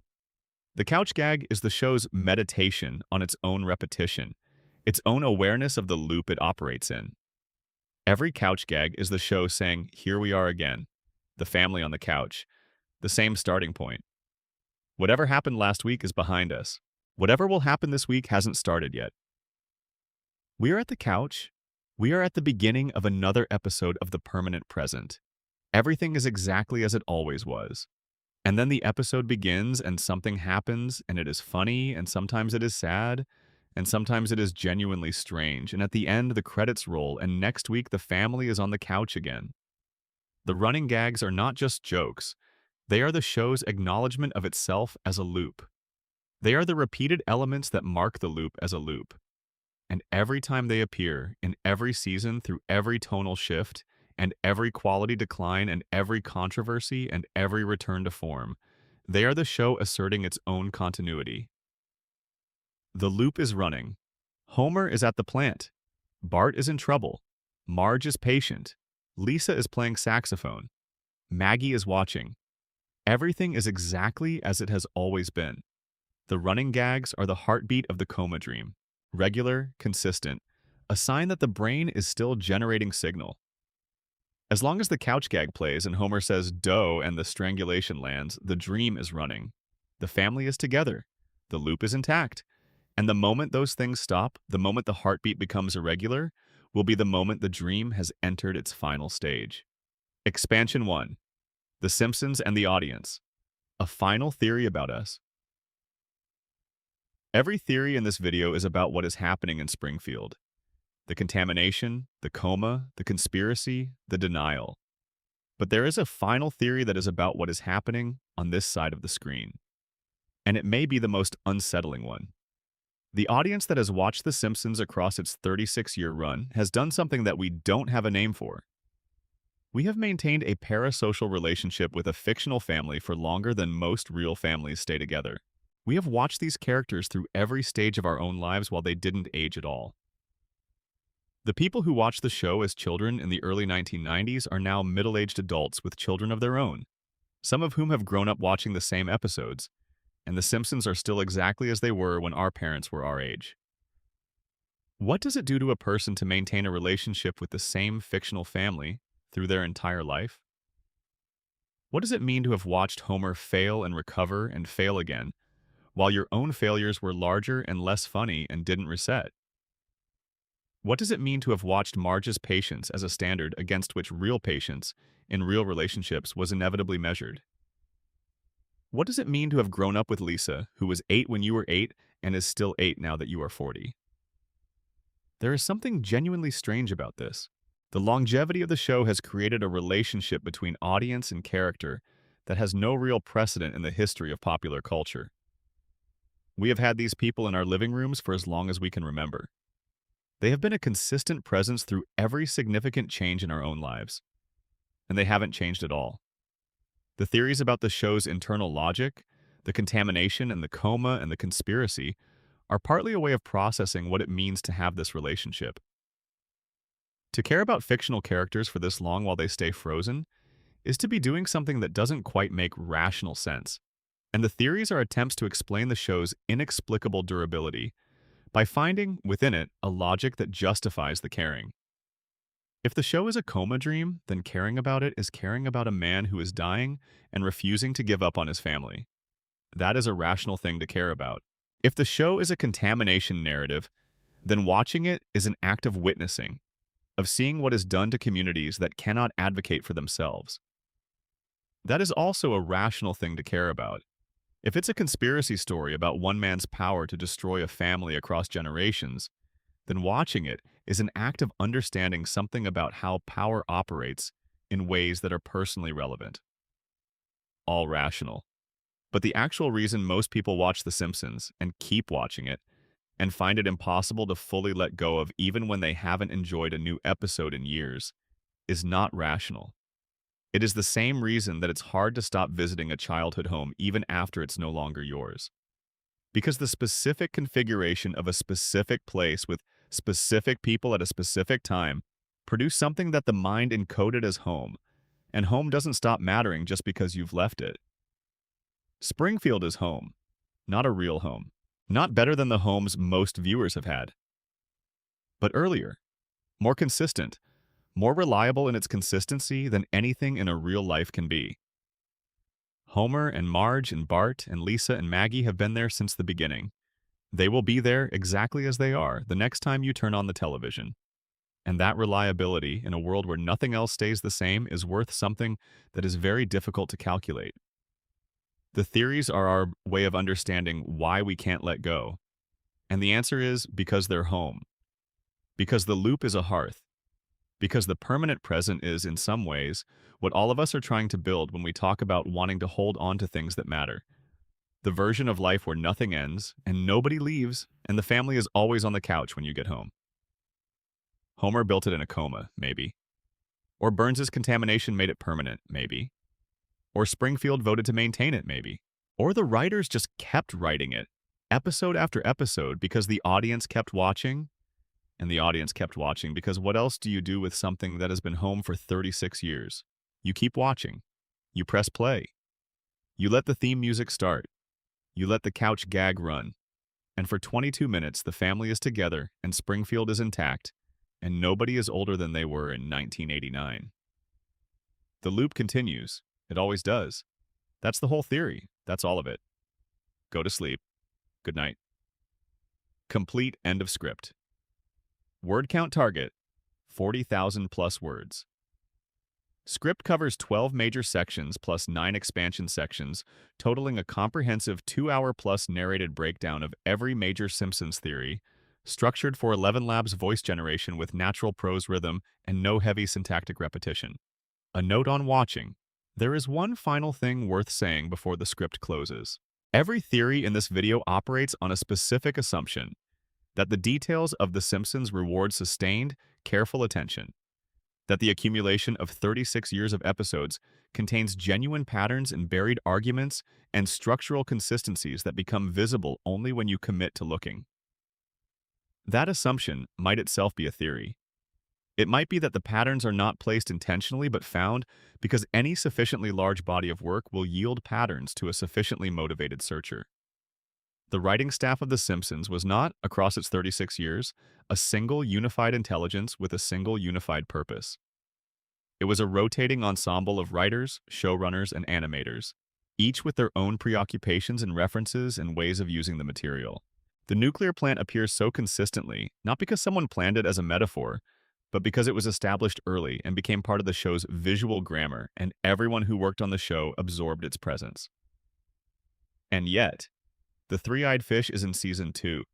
The Springfield Files is in Season 8. The Dome is in the film. The contamination evidence accumulates across 600 episodes of a show that was not designed to accumulate evidence of contamination. The coma episode is in Season 4. The God conversation is 6 months earlier. Homer's brain damage is mentioned in the final moments of the coma episode itself. Those details did not assemble themselves. Someone placed them. Someone decided that Homer would lose 5% of his brain function and laugh about it without knowing why. Someone decided that God's conversation with Homer would precede the coma by exactly 1 season. Someone decided the contamination evidence would be visible in Seasons 2, 8, and the feature film. Whether those someones were doing it intentionally as part of a long game, or whether the patterns emerged from a creative culture that kept returning to the same wells, is a question the show will never answer. The writer's room was not a conspiracy. It was a collection of intelligent people who loved the show and knew it deeply and kept finding ways to use what was already there. The patterns emerged from that love and that knowledge, from writers paying close enough attention to what the show had established that their own contributions deepened the established patterns without needing to plan to do so. That is how the best long-form storytelling works. Not through rigid planning, but through accumulation. Through writers who absorb the show so completely that their contributions naturally follow its internal logic, extending and deepening it without any single person holding the complete design in their head. The Simpsons is not a conspiracy. It is a coherent world. And coherent worlds, tended with care across enough time, develop the complexity that makes theories possible, credible, and worth spending 2 hours exploring. The loop continues. Good night.